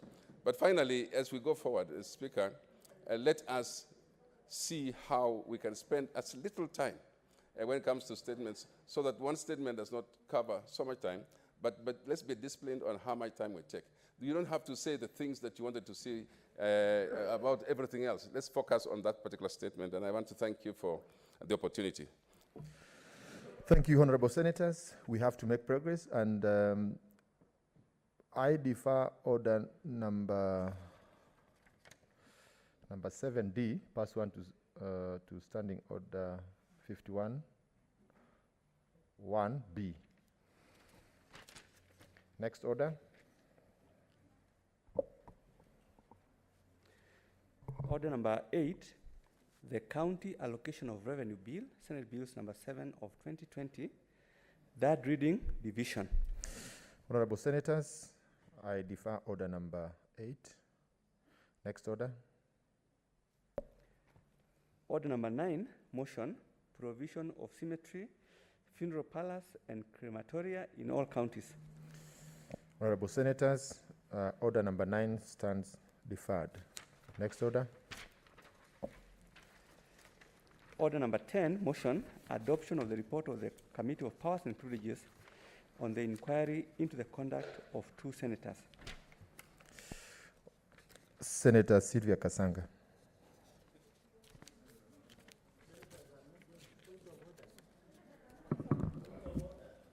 Can I?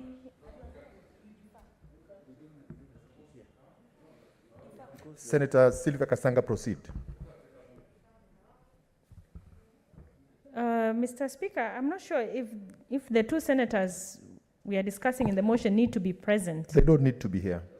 Just proceed.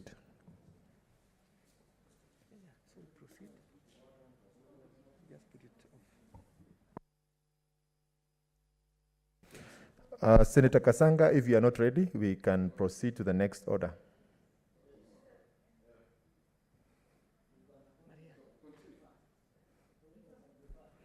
Is it possible that I can just check if my seconder is at the lounge, and then I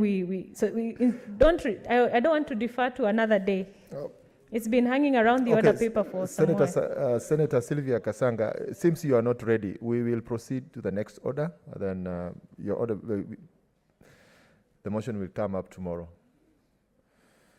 Next order. Order number 11. Was it Senator Pogisho? Speaker, is that really in order for the mover of a motion, once already called, to kind of withdraw from the motion? To cop out when already she has been given an opportunity to do so? Because I think this is a very important motion, Speaker. The more you postpone this motion, the more it looks very bad for us. It is a privilege. It's a motion of privilege. And I think that the senator should actually move and ask somebody else to second. It is not a very difficult motion to second. But anyway, Mr. Speaker, it's just that next time it will keep going, and the two members, the 2 senators, will continue to look like their issue has not been solved. It's a privileged matter. That's why it was prioritized, Mr. Speaker. Honorable Senators, the Chair has already given direction that the motion will come up tomorrow. So we proceed to order number 11. What's it, Senator Kaja? Mr. Speaker, I just would like to ask Senator Kasanga, as a member of this committee, to also maybe amend her report, because these 2 members not being there is also a disciplinary issue when the matter is supposed to be solved. So maybe you also amend and look at this as well, because they're the ones who are not here. Everyone else is ready to proceed. then that is misbehavior. Let's proceed. Next order. Order number 11, motion, consideration of the National Assembly amendments to the County Outdoor Advertising Control Bill, Senate Bills number 19 of 2018. Chairperson, Standing Committee on Information and Technology.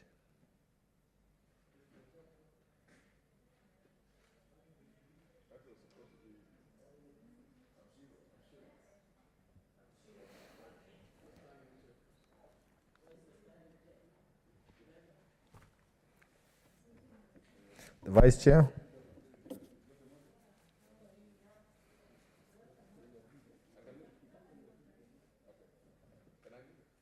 Senator Pogisho. Yes.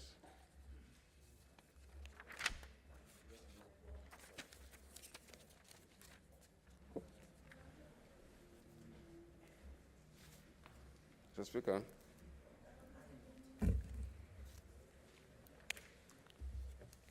Mr. Speaker, I beg to move that the National Assembly amendments to the County Outdoor Advertising Control Bills, Senate Bills number 19 of 2018 be now considered. Can I move it? Yes.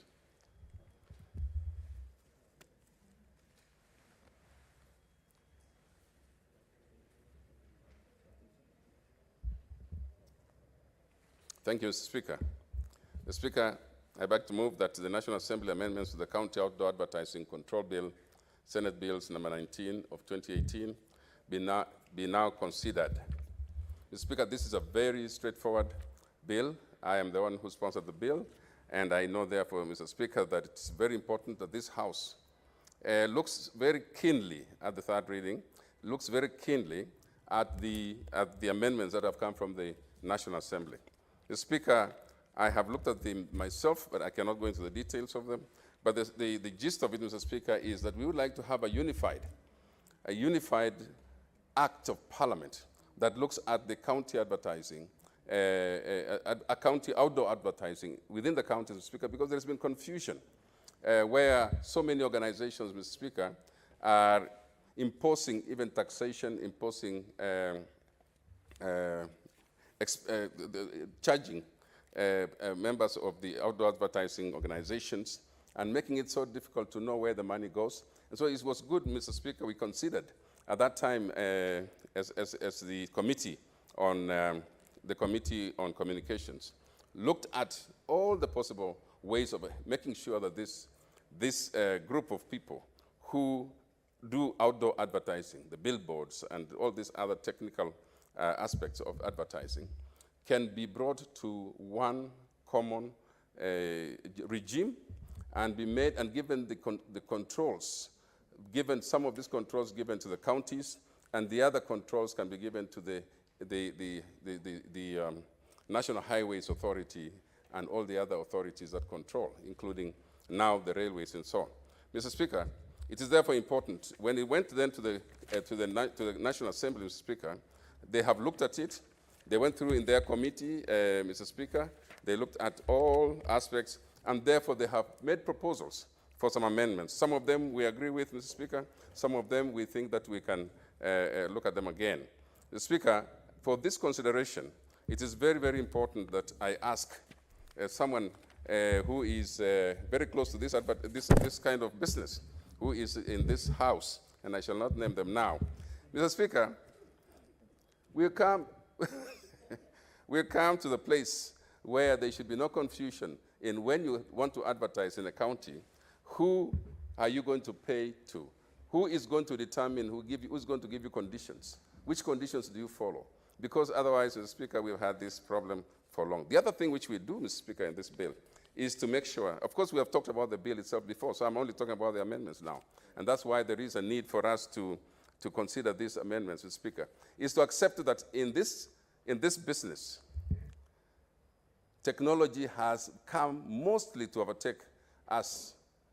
And because the technology now, the new way of doing outdoor advertising, Mr. Speaker, is cloud-based. It is now in, it is now in electronic. There's a lot of moving, not even static. And so you'll have to see, Mr. Speaker, that we have new ways of doing outdoor advertising that the counties must be accept. You can decide, Mr. Speaker, that I'm not mounting this here now. I want to be mobile. I'll mount this here, that moves to another place and moves all over. So I think that with those few remarks, Mr. Speaker, I beg to move and ask Senator Sakaja to second. Thank you very much, Mr. Speaker and Leader of Majority. Mr. Speaker, standing orders demand declaration of any interest if it exists. I want to confirm and that I am in this business, and it's one of the businesses I conduct, and I understand it very well. And Mr. Speaker, for a long time, practitioners in advertising, because I run a marketing agency, and one of the things we do is advertising. And Mr. Speaker, practitioners have a hard time across counties, Mr. Speaker. Mr. Speaker, this is an industry that employs very many people, from drivers to designers, to our creatives, to our fabricators in the Juakali sector, who help us fabricate billboards and light boxes. Mr. Speaker, it employs people who do maintenance, and a whole wide spectrum within the society. And it's one industry where world over, Mr. Speaker, we've seen a lot of evolution. It has really evolved over the years. What we had even locally years ago, even 5 years ago today, is very different. And with what we're seeing across the world and with some of the innovations that we're seeing coming in, we should expect to see some huge changes. Mr. Speaker, I'd just like to note that many counties have been charging differently in terms of, you're not sure in many aspects. And I'll give you an example. For instance, where we have branded vehicles that are moving from one county to another, they have so many challenges because you don't know where you'll be stopped and for what and charged at what rate. And so I think Senator West Pokot, because that time he moved it as Senator of West Pokot, Senator Pogisho, who now is the Leader of Majority, did a good thing to try and harmonize. Because, Mr. Speaker, when you have devolution and you've devolved certain aspects of the economy, then you don't want any actions by different counties that affect the stability of an industry. In fact, it is so bad that in many respects, people have had to use different routes longer than they should when they have branded vehicles or when they want to deal with outdoor sites. Mr. Speaker, this is a very simple motion because we're not looking at the amendments themselves, but we're just accepting or passing in this House that the amendments by the National Assembly be considered, and they'll come at third reading, where we will see whether we agree with the amendments. Just a cursory glance at them on 5 clauses, actually 6 clauses, makes sense. And I hope that we'll be able to pass this so as to bring sanity and to also make sure that we have a standardization of this sector that has the potential of employing very, very many more of our young people, as well as contributing to society. And I'll give you an example. In some of the counties, which I know, because I know and operate in many of those counties, in 3 of those counties, I know companies, some associated to me included, that because of the work they're doing, are actually the ones lighting up the streets, Mr. Speaker. Because of, if you have a certain road that you're beautifying and you've put advertisements, then you also pay the electricity bills for the streetlights, and you also have to plant trees. Mr. Speaker, those are our young people who have to be engaged. Maintenance, you have to have people who look at it every day to make sure certain standards are approved. And if done well, then we won't have the kind of haphazard, billboards and light boxes and outdoor advertising as you've seen, but it adds to the beauty of a city, Mr. Speaker, or a town. If you have gone to New York and you're at, what do we call it? This place with the lights, Mr. Speaker, in New York, I'll remember. And it's extremely beautiful just because of the kind of screens that are out there. In fact, at night you might think it is daytime because of the screens, the moving videos, the billboards that have been put there. So if organized, it is actually not an eyesore to the environment, but actually helps the environment. And that is where we're going to move to, Mr. Speaker, in this sector. So I want to thank the Leader of Majority, and I want to thank the National Assembly for having considered. And Mr. Speaker, I second this motion that we do now consider, that the House considers that the National Assembly amendments to the County Outdoor Advertising Control Bill be now considered. Thank you, Mr. Speaker. Honorable Senators, I now propose the question, which is that the National Assembly amendment to County Outdoor Advertising Control Bill, Senate Bills number 19 of 2018, be now considered. Senator Gertrude Musuruve. Honorable Speaker, thank you for giving me an opportunity to actually support this motion on advertisement. And Honorable Speaker, we must indeed remember that advertisement has a role to play in marketing a product. If you market a product and you do not, if you have a product and you're not actually advertising it, even in the county government, actually people may not know what you have. And without advertisement, it is just like, you know, you are interested in a woman or a lady, Honorable Speaker, and maybe you wink at the lady in a dark room. So you see, the lady may not know exactly, you know, the nonverbal gestures that you have that are expressing that you have admiration for her. It is just the same role that advertisements play, that when you advertise a product, you are actually reaching out to the consumer to tell the consumer, this is what I have. And once the consumer gets to know the product you have, then the consumer can come for the product. And Honorable Speaker, it is also important to know that advertisements also help in marketing strategy, so that there's a lot of demand for a product. And when there's a demand for a product, then the economy of scales come in, where you find that consumers are able to buy products at a cheaper price, and this makes the products pocket friendly. I want to say, Honorable Speaker, that indeed there's need to harmonize the charges across counties with regard to how much advertisements can cost. And I want to say, Honorable Speaker, that when you look at most of our youths, they are actually, you know, experts when it comes to issues of technology. And in this era of technology, you'll find very many youths, you know, engaging in advertisements and all that. County governments need to actually bring youths on board to help in the issue of advertising products, because this is a source of employment to our youngsters, and this is also a way of making our youngsters, you know, engaged even mentally, so that they're not idle. And Honorable Speaker, just as Honorable Sakaja has put it rightly, that when it comes to advertisements, they also have the aesthetic, you know, value of it. That when you go to, for instance, a county and you see advertisements for a product, then you see the beauty of the county, and also advertisements are able to help, you know, consumers know where to get a specific product. So I want to say that we should actually consider and accept this statement, this bill from the National Assembly, and accept it so that we can move forward, so that it can become law. Honorable Speaker, I support. Thank you. Honorable Senators, there are no requests to contribute to this motion as moved by the Senate Majority Leader. I will therefore proceed to put the question, or to rather to call upon the mover to reply.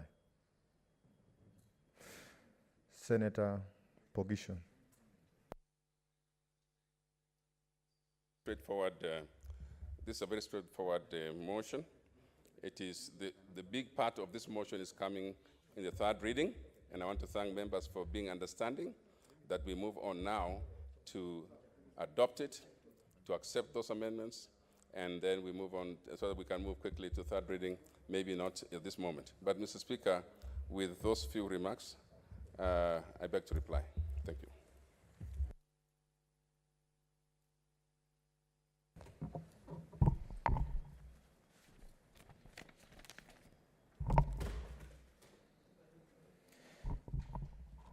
Honorable Senators, I now put the question, which is that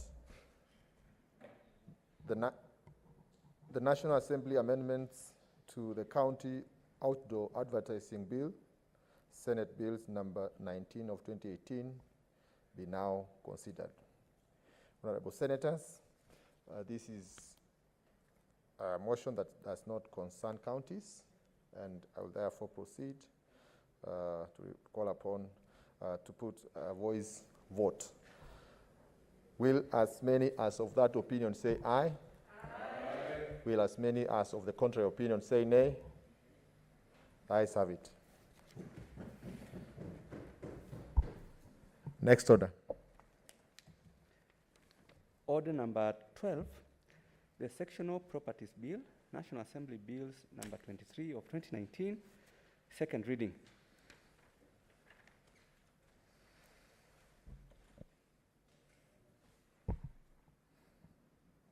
Senate Majority Leader.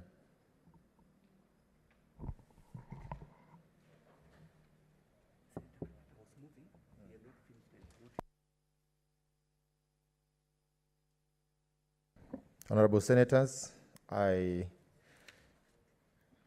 defer order number 12. Next order. Order number 13, the Prompt Payment Bill, Senate Bills number 3 of 2020, second reading. Senator Faria. 57 minutes.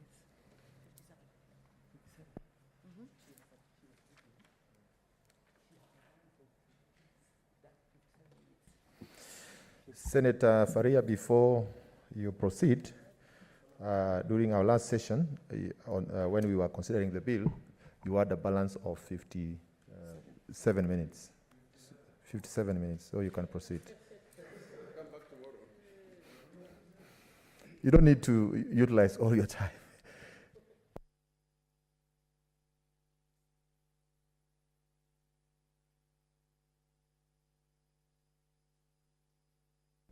Proceed, Senator Faria.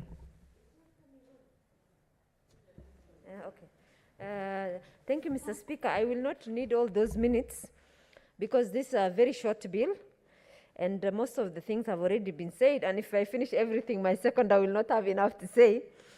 So, Mr. Speaker, I will leave some of that time to my seconder, who is Senator Sakaja, who is the co-sponsor of the bill.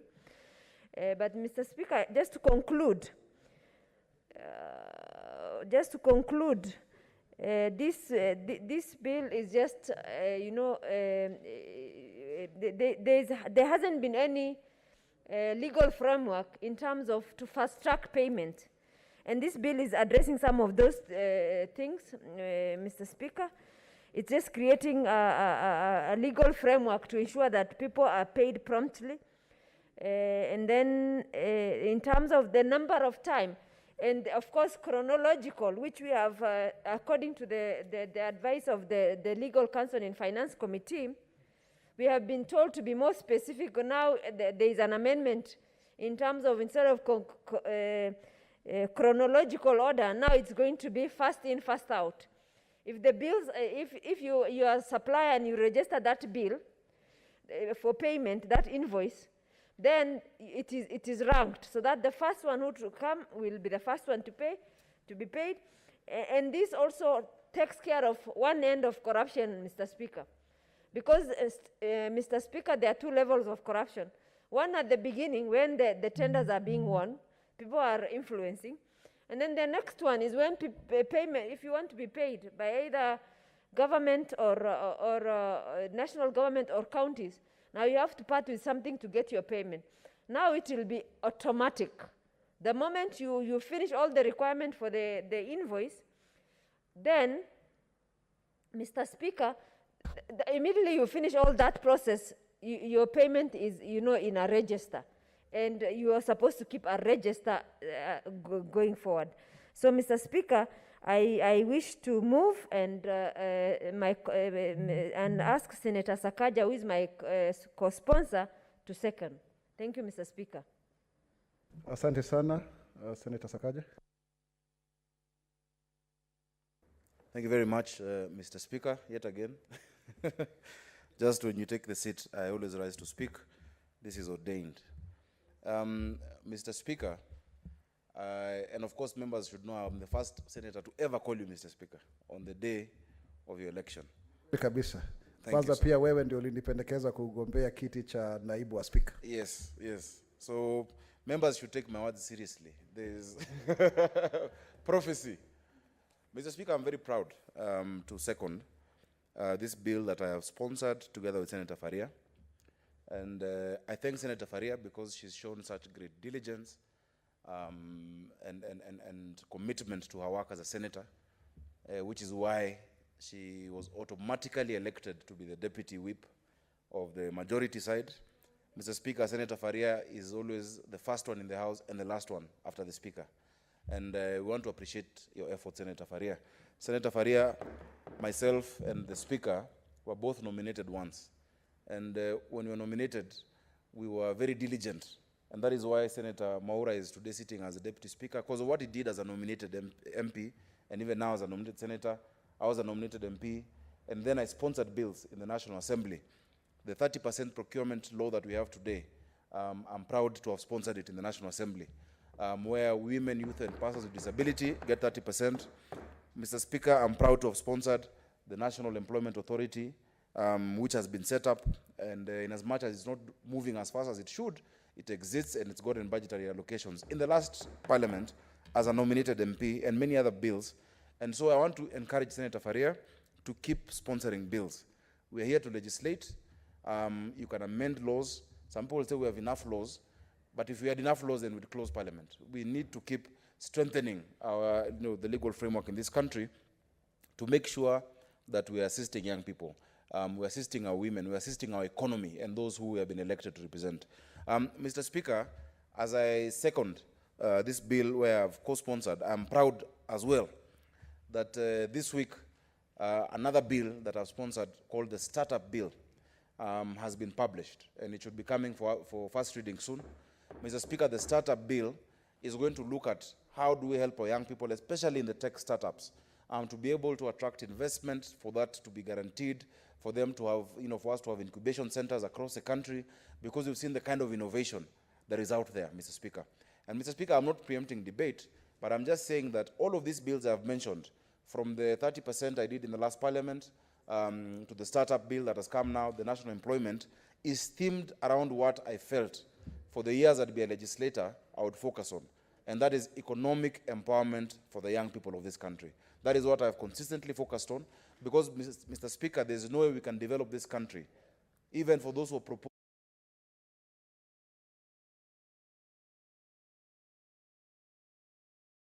or cohesion, unless we've created opportunities and equality of opportunities, and especially economic opportunities for our young people.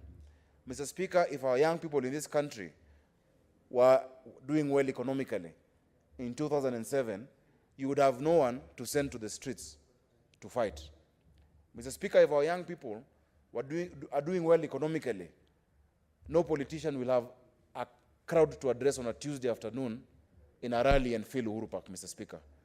The young people of this country are the trustees of its posterity, and a country that is vibrant, especially in the SME sector, is a country, Mr. Speaker, whose economy will grow. If you go to many of these countries that we consider to be, doing well economically, or first world, Mr. Speaker, you will notice in the streets of New York, in DC, in China, in Singapore, that every 10 meters is a shop. Every 5 meters, there's a business. It is the SME sector that holds together the economies of those countries. But, Mr. Speaker, what we have seen in this country is that many people who are in that sector are ignored by government. So this bill, for me, is a culmination, and I'm glad that Senator Faria really pushed us to do this together, and she's also a member of the Nairobi delegation, so this is also a Nairobi bill. We've realized, Mr. Speaker, that we provided 30% for young people and for women and persons with disabilities to register their businesses. They do business with government, they are not paid. Mr. Speaker, I know of a case of a few people. Actually, there's a lady who committed suicide after not being paid during the KICC fiasco, or after UNCTAD. Many young people are even saying that what we gave them was not a gift, it was a curse, that they would rather not even have gotten into procurement. Because they've made commitments, they get loans, they supply to government entities, but those government entities never prioritize paying them what they are owed, Mr. Speaker. And it is for obvious reasons, and I'm glad Senator Faria has alluded to it, that many times those young people cannot give you a kickback. If you're an accounting officer, they don't give kickbacks. Mr. Speaker, Nairobi County, I can give you a very clear example. For a long time, and I'm glad that it has changed, for a long time in Nairobi City County, if you did business and you're paid, and that time they would even write for you a payment to Cooperative Bank, City Hall Way. If you go there, unless some two gentlemen make a phone call, you will not be paid. So the first thing they do, they give you a percentage of what you're owed. You have to go, get it in cash, bring to them, and then they give you the rest of your money. I have had to help so many business people in this city to get their payments from the two governments, the former county government led by the former governor and the current one. In fact, Mr. Speaker, even this morning, a trader, actually a business person who's constructed for us one of our very beautiful markets, told me that his certificate, which he asked for last year, of 13 million, has been stopped because he has not given a kickback of 1.5. And he said he has given so many that even he started asking whether he is just a cashier because he has no profit margin. So, Mr. Speaker, this bill seeks to stop that. That corruption of looking for 10% and kickbacks is the reason why, and if you look at a compendium of stall projects, there are so many. Because many accounting officers are only excited about a project when it's starting. Because during the procurement process, when you're bidding, is where you get your 10%. After that, they leave it, they don't pay for it, they go on to the next one where they can get a 10%. Mr. Speaker, this bill seeks to outlaw any delayed payment. The Public Procurement and Disposal Act already provides that for anybody to procure without a budget, it is, it's an offense. It's an offense to procure before when you don't have a budget. But now we're saying even when you have the budget, you must prioritize payment of those who have come in first and have supplied, and the goods have been noted to be delivered in good order and good condition as stipulated in the contract terms, and that there are timelines by which you must be paid.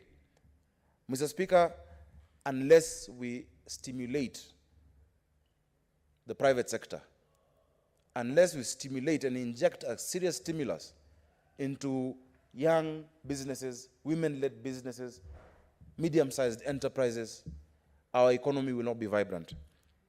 We will not have the tangential benefits, increasing the rate of employment, growth in revenues, investor confidence, Mr. Speaker. At a micro level, Mr. Speaker, we seek to solve the problem of late payments to suppliers of goods and services, and at a macro level, we seek to use this bill as an impetus for growth of our economy and business in this country. The first thing, Mr. Speaker, this bill has done, we propose to require a procuring entity, Mr. Speaker, at both levels, it's not just counties, national and county governments, to pay by a prescribed payment date. A prescribed payment date must be agreed upon. Then, if a procuring entity fails to pay a supplier by that prescribed payment date, Mr. Speaker, we're providing that the procuring entity shall pay interest to that supplier in accordance with that section, Mr. Speaker, on the amount due under the contract for the supply of goods, works, or services, Mr. Speaker, at market rates. But, Mr. Speaker, we've provided the maximum interest rate chargeable. It shall be based on the, the base rate that is published by the Central Bank of Kenya, so that that money is earning interest. Because many times the people you're paying have taken a loan, and that loan is also attracting interest, Mr. Speaker. And in fact, even this rate we're setting is lower than the interest rate in the banks. Because the banks set their rate, there's a law that was repealed of Honorable Jude Jomo that we passed in the last parliament again with you, Mr. Speaker, that sets up... Samahani, Mheshimiwa Seneta Sakaja, ningelikuomba usipungukiwa na muda wa kuzungumza kwa sababu kama unavyoangalia mandhari ilivyo, tafadhali jieleze kwa ufasaha zaidi. Kabisa. Thank you, Mr. Speaker, and sorry for mixing language. So, Mr. Speaker, the law that was passed, which even set the maximum above the central bank rate that banks should charge, which has now been repealed, you'll find that we've set the base rate of interest, if you have not paid me, lower than what someone is being charged at commercial banks, Mr. Speaker. Mr. Speaker, sometimes an excuse is used, oh, the investigations going on, oh, we have not received exchequer. That should be a thing of the past. And government must now know that when you delay payments because you're not getting favors or because of whatever reason, it is an additional cost to you, Mr. Speaker. Mr. Speaker, we've also proposed to place an obligation on a procuring entity, Mr. Speaker, to ensure that priority is given to outstanding debts for the supply of goods and services to the procuring entity. Mr. Speaker, so we provide a way in which, in determining, Mr. Speaker, which debts will be given a priority, we shall have regard to the dates upon which payment fell due, and the payments are done in chronological order. Of course, the committee is suggesting first in, first out, which also is, really it's chronological order. But, Mr. Speaker, just to emphasize that there must be a determination. Mr. Speaker, there is too much discretion. And I know you know. There's too much discretion. How many people come to you as senators or as leaders telling you, I have a pending payment in this and this county government. I have a pending payment in this and this ministry. What it is doing, it is just leading and opening the way for brokers. So that there's some people I know, Mr. Speaker, who sit somewhere in some hotels who are known to unlock pending bills. And they walk around with brown envelopes. And you go and you tell them, oh, my payment is stuck here. He knows the director of finance. He knows the accountants. They will spend some money, but you'll have to give them a kickback. How are we helping the private sector?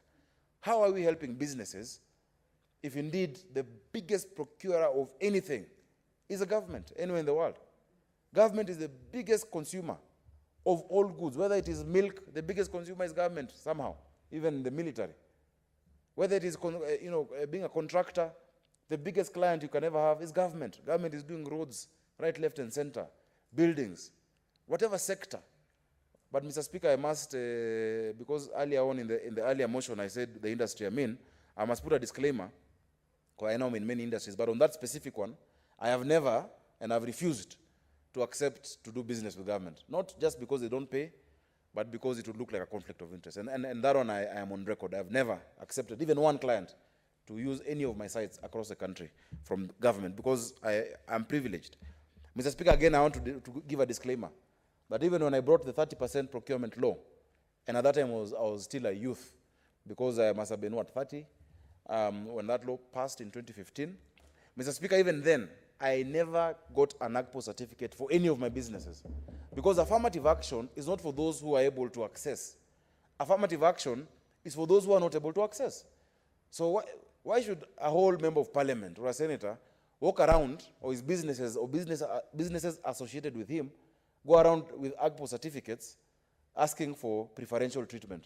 Yet they can access credit, they can access flexible payment times, and so on and so forth.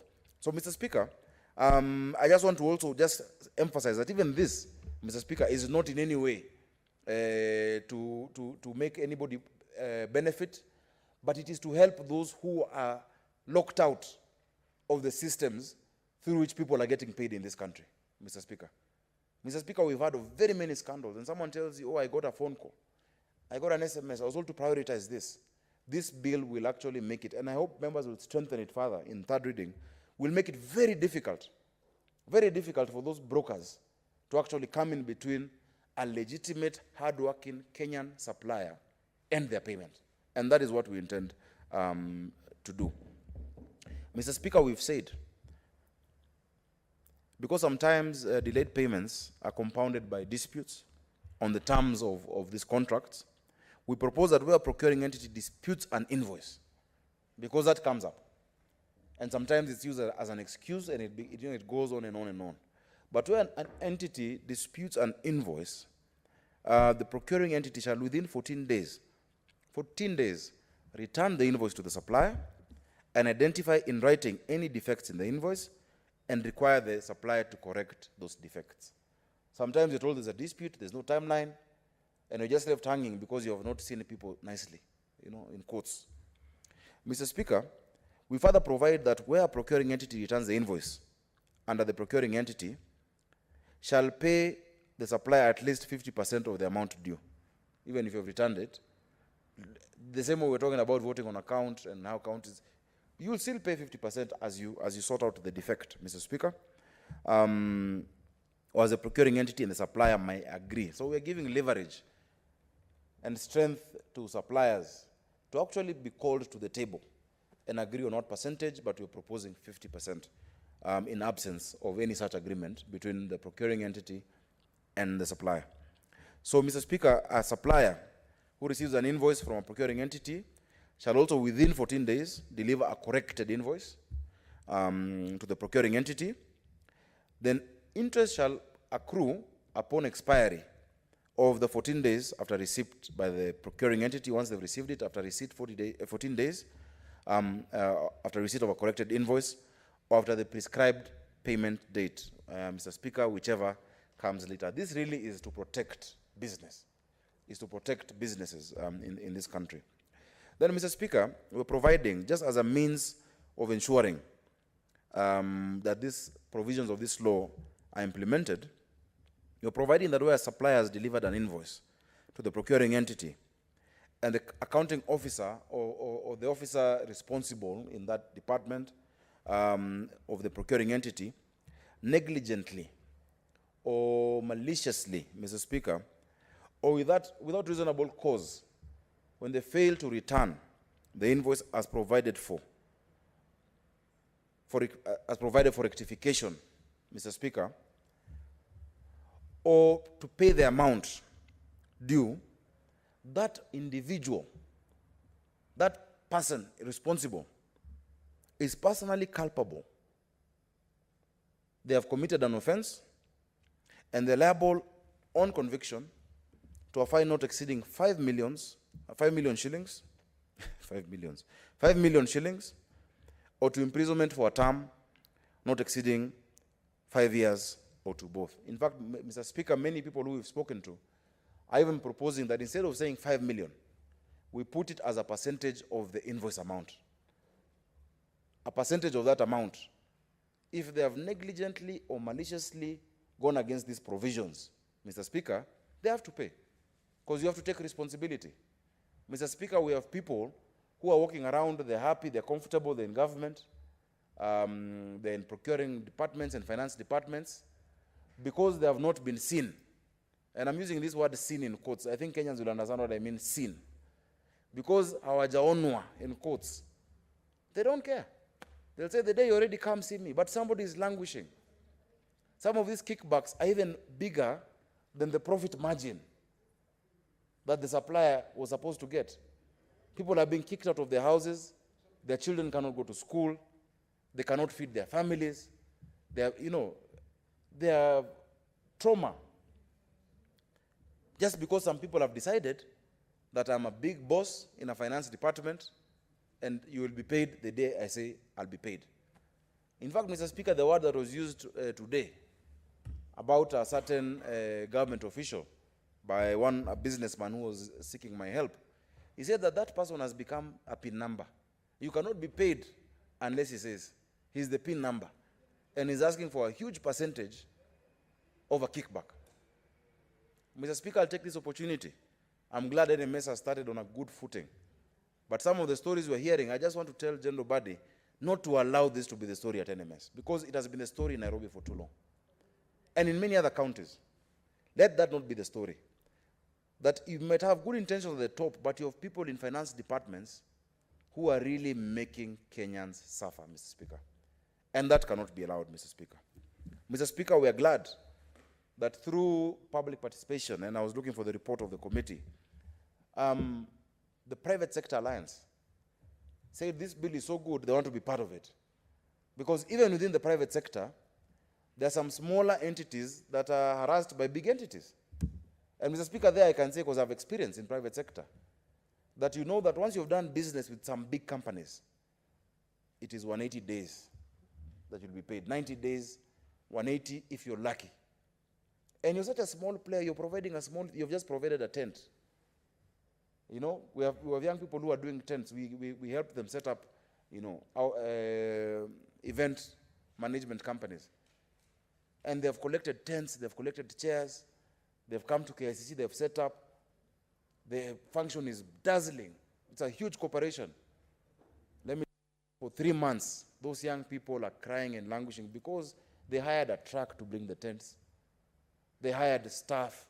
They have not been able to pay them. Some people doing activations. For some of these big companies in manufacturing, some in fast-moving consumer, let me not say because some are my clients. But, Mr. Speaker, the small suppliers are really suffering. So the private sector has said that we should also include them in this issue, in this bill, because we legislate not just for government entities, we legislate for the Republic of Kenya. And we govern how you do business even in the private sector, Mr. Speaker. And so we're going to put it in here that there must be that kind of agreement. Some of these people can't even access the top person who deals with finance in those corporations. Some have huge security, barriers, you can't get to them. But this bill now brings you to the table as a supplier. That once you had agreed that I will do this and this for you, you have received the goods or the services, you have acknowledged that yes, those goods and services have been received in good order, you have to pay me by a certain date, you will pay by a certain date. And if you don't pay, you will pay plus interest. I pray this bill passes, Mr. Speaker. Mr. Speaker, the consequences of this bill is that we shall now have a framework for this prompt payment of monies due to suppliers of goods to national, county entities, as well as private sector, Mr. Speaker, once we get to the third reading. We've always asked ourselves, and as a Senate, we've really battled with this issue of pending bills. Why do you have pending bills? If the Procurement Act says that you shall not procure what you have not budgeted for, and your budget has been done as a county government based on the allocation of revenue to you, and the Constitution states that counties get the full complement of what is allocated to them, and that the first charge, Mr. Speaker, is on any pending payments, I do not understand why we have pending bills in this country. It is just lack of good manners, Mr. Speaker, and it is corruption. And so because of that, we will reduce the amount of pending bills that have plagued budgets of governments at both national and county level, and we will thus give effect to the principle of prudence in the management of public finance and accountability in the use of public funds. Mr. Speaker, we will also ensure that persons who undertake business with government receive their dues in a timely manner in a bid to create a conducive environment for business. Mr. Speaker, Kenya has been ranking many times, and I want to thank the different agencies, the Attorney General's office, the work we did as Parliament with some of the legislation, because we rank highly on the ease of doing business. So we've been improving on the ease of doing business index, Mr. Speaker. But in Swahili, they say kwa ground vitu ni tofauti, end quote. Because we might get these big international rankings in terms of the ease of doing business, but you just take a walk and talk to business people. Mr. Speaker, my county is the biggest county and I have the highest number of business people. Today, just go down the street, go to Nyamakima. Yeah? Ask my people there. There's a chair lady in Nyokavi, and they're importers, and they do a lot of business with government. Ask them whether there is ease of doing business. They'll say that is your English for Senate. Here there is no ease of doing business. When we do business with government, we just know this will come at a huge, huge cost. With the county government, they know that. Contractors, they know that. Mr. Speaker, unless we give a true indicator of not just access and registering your business and how easy it is to get, information of how to pay your permits and your licenses, but the fact that if you come to this country and you do honest, clean business, you will also be paid in a timely manner. Delays in payments do more than just affect the issue of loans. They stop the growth of business, because until you're paid by that entity, you cannot do another business. Yet you'd have had a faster turnaround and a higher turnover if you're paid promptly. Mr. Speaker, I want to thank the Finance Committee, led by Senator of Kirinyaga, Senator Kiviru, who followed Standing Order 145 and facilitated public participation. And I want to thank all of those who came, Mr. Speaker. Those who attended before the committee, I want to thank my co-sponsor, because she was really there promptly, just like the prompt payment bill. And because of that, Mr. Speaker, we are able to provide serious amendments that will, really improve this bill. And I'd like to ask senators to support it and to fast track it. Because all of these things we do, yesterday I just posted on Twitter about the startup bill. And somebody asked me, what happened to your bill on reducing KRA and HELB and all of these requirements? First of all, I said it wasn't a bill. It was a statement by Senator Maura. It was a motion. And just because of our intervention, HELB has responded. The Credit Reference Bureau have stopped charging people who are going for the first time. And there are things we do in this House that actually have an impact immediately. Mr. Speaker, and I'm grateful that you brought that to my committee and we got it done. Somebody else asked, Senator Sakaja, the National Employment Authority that you did, we don't hear about it. And you see, most members of the public may not be sure or aware that our work, once we legislate, another arm of government executes. And what we do is oversight. But I would love to urge the executive to take legislation seriously. The 30% AGPO, which we even set up a secretariat, if it worked, we would transform this economy. Mr. Speaker, imagine 30% of government procurement. If you look at the budget and assume that even possibly half or even 60% is recurrent, yeah? Or even 70, because I know many counties and national government don't, a lot of it is recurrent. Development is a little. But even recurrent, there is procurable items. Mr. Speaker, we're talking about in a year, 300 billion plus. If 300 billion shillings, Mr. Speaker, in a year is circulating amongst young people, women, and persons with disability, who are then further guaranteed by this prompt payment legislation and are getting paid on time, this country would be transformed. It is not for the Chinese to come transform this country. It is not for the Americans to come transform this country. It's not huge corporations, General Electric. We don't need consultants from McKinsey. We just need to put money in the pockets of our young people, of our women, of our persons with disability. We need to put money in the pockets of SMEs. Mr. Speaker, if you study the Industrial Revolution, and if you look at what happened in Italy years and years ago, and in the UK, and what later went to the US, Mr. Speaker, and what happened in China only 40 years ago. Many people don't know more, just about 40 years ago, China was nowhere near being an economic superpower. In fact, it was just an agrarian economy that was struggling with a lot of poverty. What transformed those countries was getting ordinary people to produce things. And whatever they were producing was going into the market, and not just going to the market, being consumed by government, and then exporting.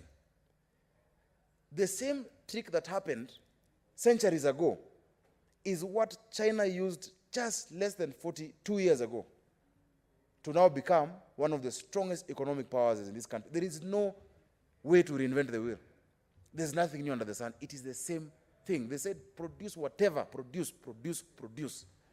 Here we're still importing toothpicks. We're importing very small things that we should have produced and let it be consumed. Let us create hygiene in doing business with government and hygiene in doing business within the private sector, and then encourage that production. Because the reason most people will not be keen to even produce, Mr. Speaker, we've seen in parts of this country people pouring milk. We've seen maize farmers in Trans Nzoia knowing that even if they take their maize to NCPB, they will not be paid. We've seen people plucking coffee, uprooting, not even plucking is a nice one, uprooting coffee, because they're not sure, and business depends on stability. It is based on predictability. That if I bring in these goods, or if I produce these goods, they'll be able to be sold at this price at the right time, and it will not need me to know anybody. That is the country we want. The country we need, Mr. Speaker, is where equality of opportunities, a fair shot, a fair chance at life becomes the prerogative of all. That for you to know, for you to do business in this country, you don't need to know a senator. You don't need to know a member of parliament. You don't need to know even who's the procuring. We're talking about e-procurement. You don't need to know even who is the procurement director or who is the finance director. And how we do that is removing as much of human subjectivity by having such automatic provisions. That once this thing has come in, the day start counting. Once the day start counting, you pay. The less human intervention, the less the corruption. That is why they call the US the land of the free, the home of the brave. It is free, opportunities for all. And everybody runs there. Because once you know you have an idea, you can be anything. My county, and I'm sure the rest of the country, but my county, the Speaker has advised me I have a lot of time. My county, Nairobi, Mr. Speaker, is bursting at the seams with innovative young people. They're very innovative. Many of them are hiding in employment because they know if they venture out and start producing and start supplying, they will never be paid.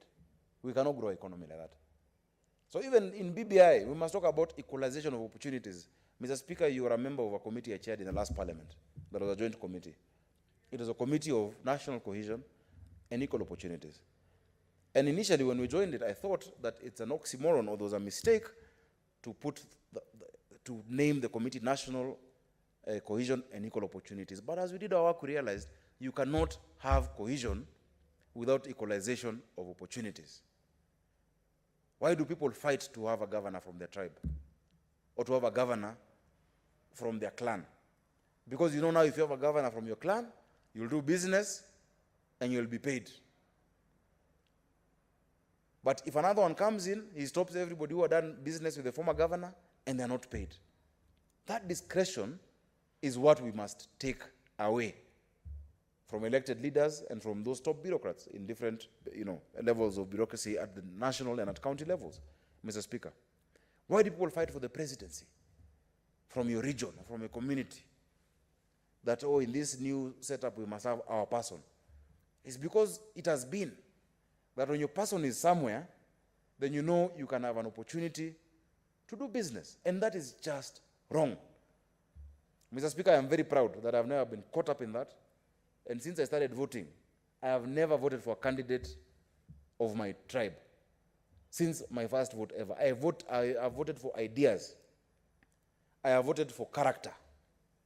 Mr. Speaker, I don't know if that will change in 2022. It is possible. But let us always know that we must look at Kenya not in terms of what it has been, but in terms of what it must be. And this work by Senator Faria and myself, and I must admit and confess to the country and to this House, she did a good portion of this work. I did maybe 30%, she did 70%. So the credit is yours. In fact, when we were co-sponsoring, she said her name must be first. I said, put your name in capital letters and bold, and then you put and in small letters, Johnson Sakaja. Because she's done much of the work, Mr. Speaker. These are the steps we take. They might look small, Senator Faria, but these are the things that make a country. Mr. Speaker, if you've read the book on why nations fail, it shows you that systems are the difference between two countries with the same geography, with the same minerals, with the same kind of people, but one country where you have systems of how things can be done, and another country where it is corrupt and there are no values, and there are no systems. Systems, these are systems. So this is what will make us stand out within the region, and this is what will make us become a fully functional country, where, as I've said, a fair chance is a prerogative of all. I want to finish by saying this. Mr. Speaker, I'd like advice on how much I have, how much time I still have. Chukua dakika mbili kwa sababu bado kuna Senator Musuruve. Okay.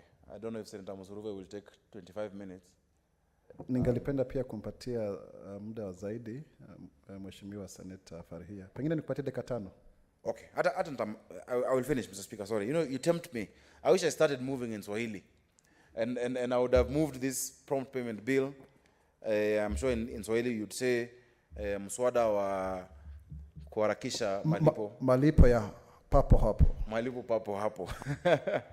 But Mr. Speaker, I am not as gifted because having been born and raised in Nairobi, my Swahili is Sheng. And so Swahili is also foreign a bit. Lakini Mheshimiwa Senator Sakaja, Yes. Pengine niseme kwamba sio lazima mtu azungumze Kiswahili fasaha. Kiswahili ni Kiswahili. Asante. Thank you, Mr. Speaker. Next time when you're on the chair, I will give my contributions in Swahili. Mr. Speaker, I just want to say that even at this time, as a country, that we're looking at, very uncertain occurrences. We're looking at a referendum possibly coming. We're looking at an election. We're looking at a dissolution possible of parliament. Mr. Speaker, I would just like to urge, because I was given an opportunity to comment on, this BBI process, and I want to connect it with these bills. Mr. Speaker, I've been with you in this parliament. I've been with you in the last parliament. And you know the kind of work we've put in for young people. Mr. Speaker, the young people in this country, and I know this bill is not just about young people, but in a country where you have more than 80%, people considered young, only 5% of Kenyans are above the age of 50. 91% are below 50. It's a young country. So all issues are issues of young people, Mr. Speaker. Mr. Speaker, there's a level of disillusionment that is setting in that all of the initiatives we've put in place for young people are not implemented. I hope this does not become one of them. Because AGPO was one of them. We had Kazi kwa Vijana, we saw what happened to it. We've had the issues of Biashara Kenya, we've seen what's happening to it. And Star We Fund. We've had the ministries trying to do something called Ajira, which is just, it has not been implemented properly because it's just computers in constituencies. Young people are not getting these jobs. And so now what we're doing is telling people, Kazi Mtaani is what will transform your life. Those things will not transform the lives of any young person. Mr. Speaker, young people are not hoping to just have a car wash or to own the next bigger car wash. Young people's dreams are not just to get an extra boda, Mr. Speaker. In as much as those are essential services, the dreams that you had when you were young were not about that. Or to get a hair dryer. But we have imagined that youth empowerment, and all our political leaders have failed in this. That you sit and you're in charge of government, or you've been in charge of government, and you think that youth empowerment is car washes, is laundries, is hair dryers, and bicycles. Mr. Speaker, young people want to be known by more than just an overquoted statistic of this kind of jobs. They want to be CEOs. They want to own enterprises. They want to own businesses. Even if it is that person who is on a boda, he wants to own a transport enterprise that moves from a boda to have trucks, Mr. Speaker. That young person wants to be able to own a string of Ashley's saloons, not just one dryer. So I think we need to change our thinking. And even within this BBI, Mr. Speaker, the place for young people must be solidified. Otherwise, we shall have a revolution, Mr. Speaker. Because the young people will be tired of seeing the destiny pass them by being led by 9% of the republic, as opposed to 91% of this republic. So that's a right I wanted to add, just to say how important such initiatives are, and for Senator Faria to realize that you said it's a simple bill, you won't move it for long, but it is not a simple bill. This will go a long way in strengthening what we already have in the Public Procurement and Asset Disposal Act, what PPRA should be looking at. And I want to urge you, don't make the mistake some of us have made before. Once this bill passes, immediately start oversighting its implementation. Because many of us assumed goodwill and gave some lead time for entities to start implementing our bills, and we've had to really jumpstart them. We've had to really shake them up before they started implementing legislation that we brought to this House. I am confident we will pass this. I want to thank the startup community because they've already started responding to the other bill that we're bringing, and we'll do public participation. Fintechs, Mr. Speaker, are a new frontier. Startups are a new frontier. Kenya is known as the Silicon Savannah, but they're not being supported as much as they should be. And I hope all of those can be supported. Thank you very much, Mr. Speaker. I beg to second. Asante sana kwa vile ambavyo umeendesha huo mjadala, na kwa sasa hivi napendekeza kwamba mswada wa malipo ya papo hapo, mswada wa bunge la seneti, mswada nambari 3 wa mwaka 2020 usomwe kwa mara ya pili. Seneta Gertrude Musulube, una dakika. Tafadhali waelekezi wangu, sioni muda sasa. Nafikiri naweza kukupatia muda kama wa dakika 15 ikiwezekana. Na ukichangia, elezea vile ambavyo huu mswada utasaidia watu wenye ulemavu kujizatiti na kujikimu kama wanabiashara.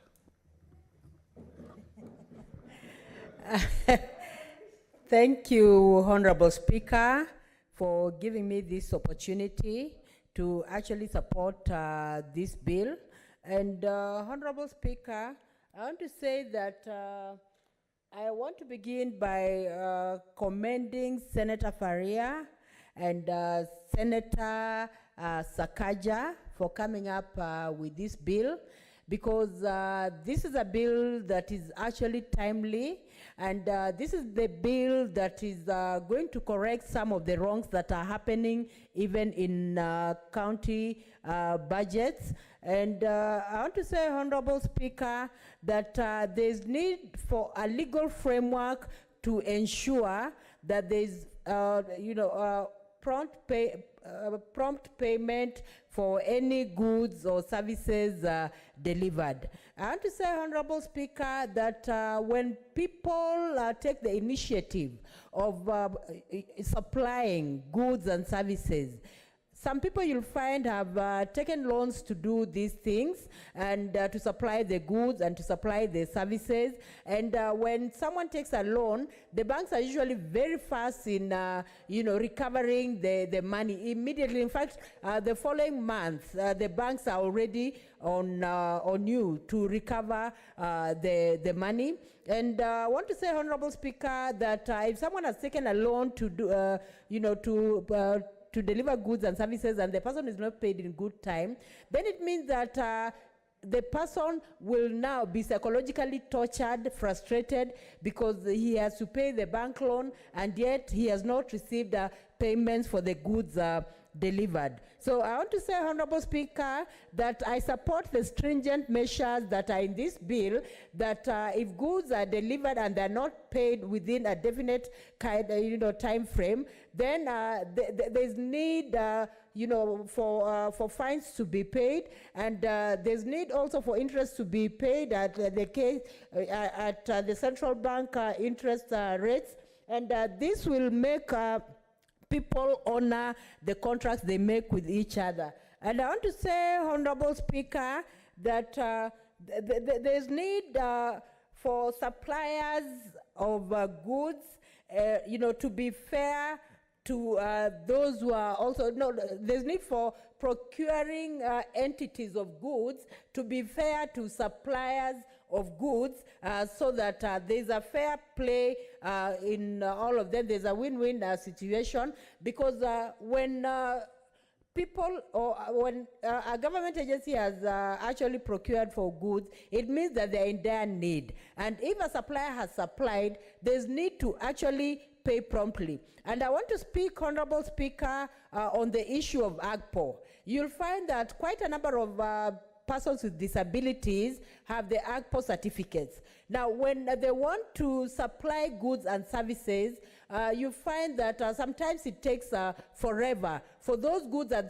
for goods delivered and services delivered to be paid. I want to give an example of a person with disability, Gushu, who is a businessman, and he once told me that he supplied goods to NYS, and he has some time back, I think almost 3-5 years ago, but he has not been paid up to now. So I want to say, Honorable Speaker, this is also discouraging because you'll find that most of the time government entities will come here, the ministry will come here and say the way they have actually set money aside, millions and millions for AGPO so that persons with disabilities can benefit. But reality on the ground, they actually do not benefit because the money is not paid promptly. The money needs to be paid promptly so that they can get into other services that they can also supply to the government. So, Honorable Speaker, there's need to ensure that people are not actually mishandled for the services that they've provided. I want to say, Honorable Speaker, there are even situations where you find that people have a briefcase, services they're providing. When you make a follow-up to see the services or goods they're provided, you find that there are no services at all, but they've been given upfront money, even before the services are actually delivered. Sometimes, even when it comes to roads, you'll find that money can be paid upfront even before the roads are completed, and sometimes they're not even completed, and they're taken over to the next financial year, and so on. But when it comes to women, when it comes to persons with disabilities, when it comes to even our youths, you'll find that sometimes they rely on the AGPO. So when they rely on the AGPO to do their businesses, they should be paid promptly.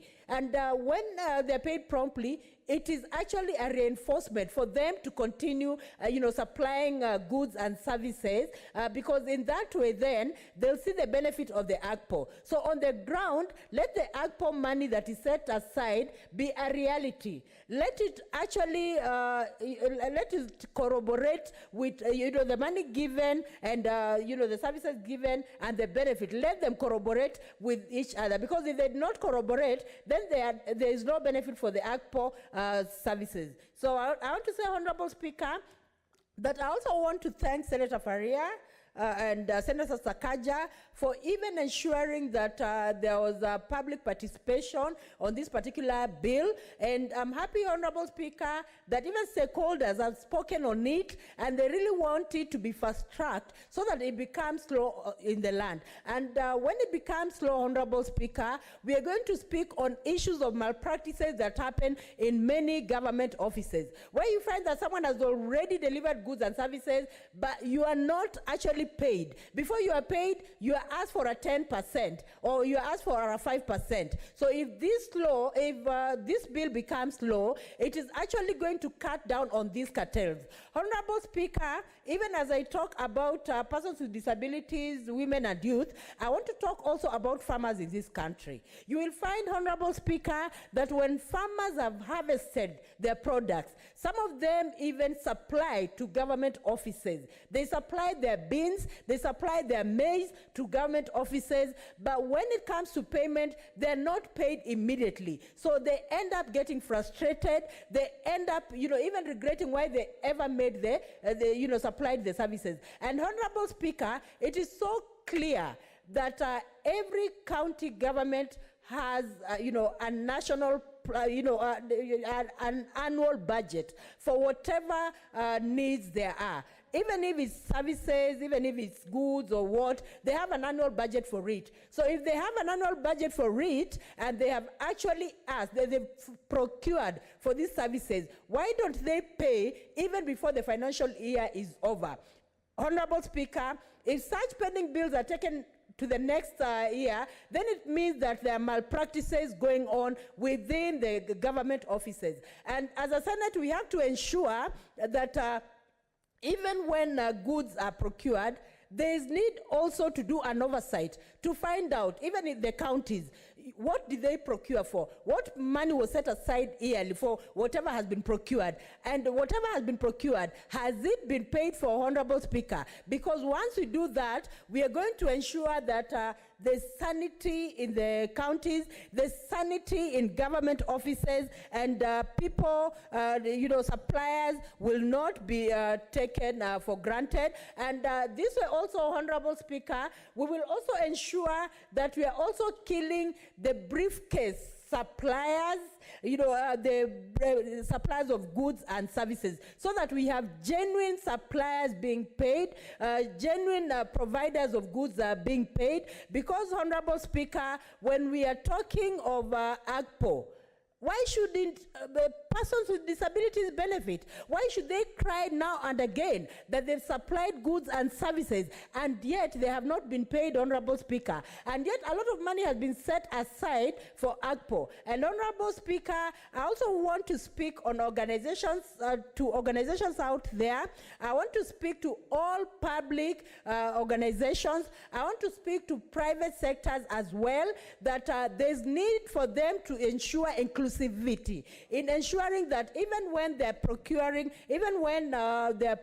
services, they ensure, even in private organizations, that an element of PWD is brought on board, so that persons with disabilities are given an opportunity to carry out businesses in organizations, Honorable Speaker. And I want to say, Honorable Speaker, on the floor of this House, many times persons with disabilities lack the opportunity. And when they lack the opportunity, they end up not making it economically. And that is why, Honorable Speaker, I have said many times that we have to see how to help persons with disabilities, improve economically, so that the cyclic nature of poverty does not recur in their families. Honorable Speaker, when you follow most persons with disabilities, their families are dying are languishing in poverty. Some of them are not even able to take their children to school. Some of them are not even able to manage themselves. But, Honorable Speaker, I'll say on the floor of this House that many people, when they look at persons with disabilities, they imagine that the businesses they can do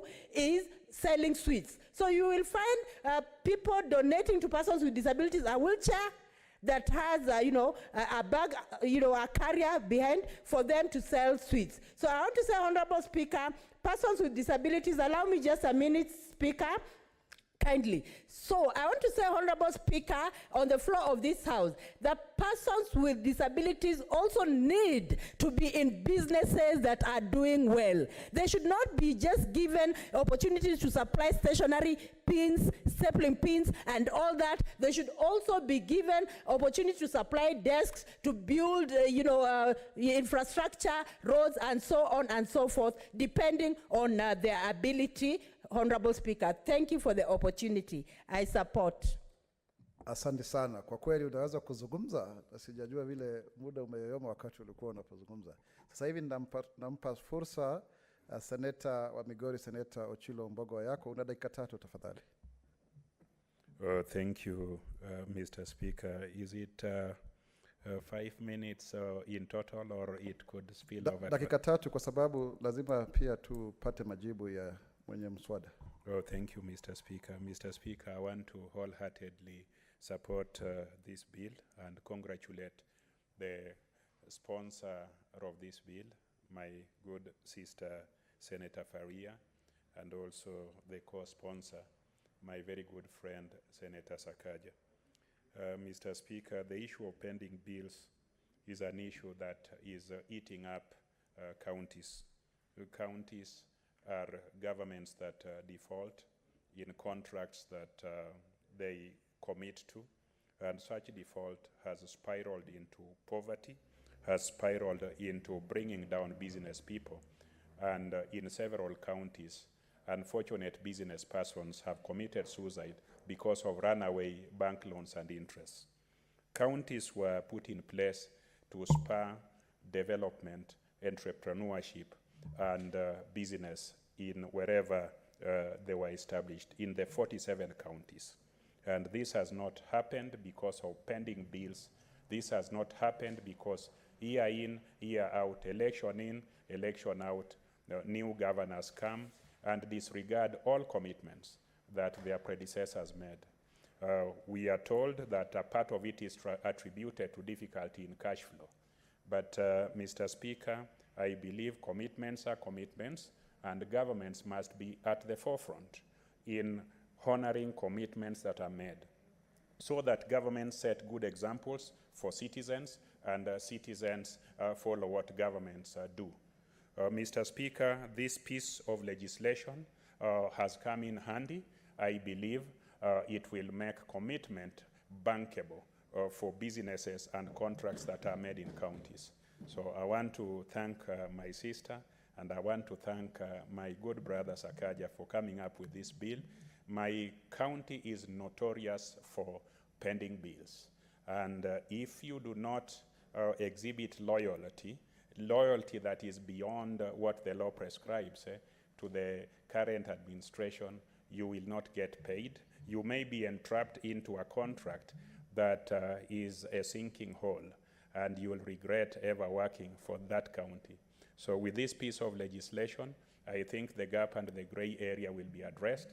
And once that is addressed, I will encourage as many Kenyans in my county, young or old, to come up with innovation and offer such services and innovative ideas to my county, hoping that they will be paid in time. So, Mr. Speaker, in acknowledgement of the brevity of time, I want to conclude by saying that we should, as senators, join hands, expedite the passage of this bill, and be able to solve the problems that rock or bedevil our counties. Thank you, Mr. Speaker.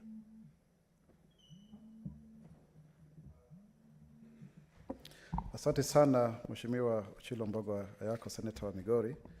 Sasa hivi ningelipenda kumwomba mtoa hoja ya huu mswada, Seneta Farhia Ali, uweze kumalizia. Una dakika chache mno, kwa hivyo tuangazie muda kwa sababu tunatamatisha kikao.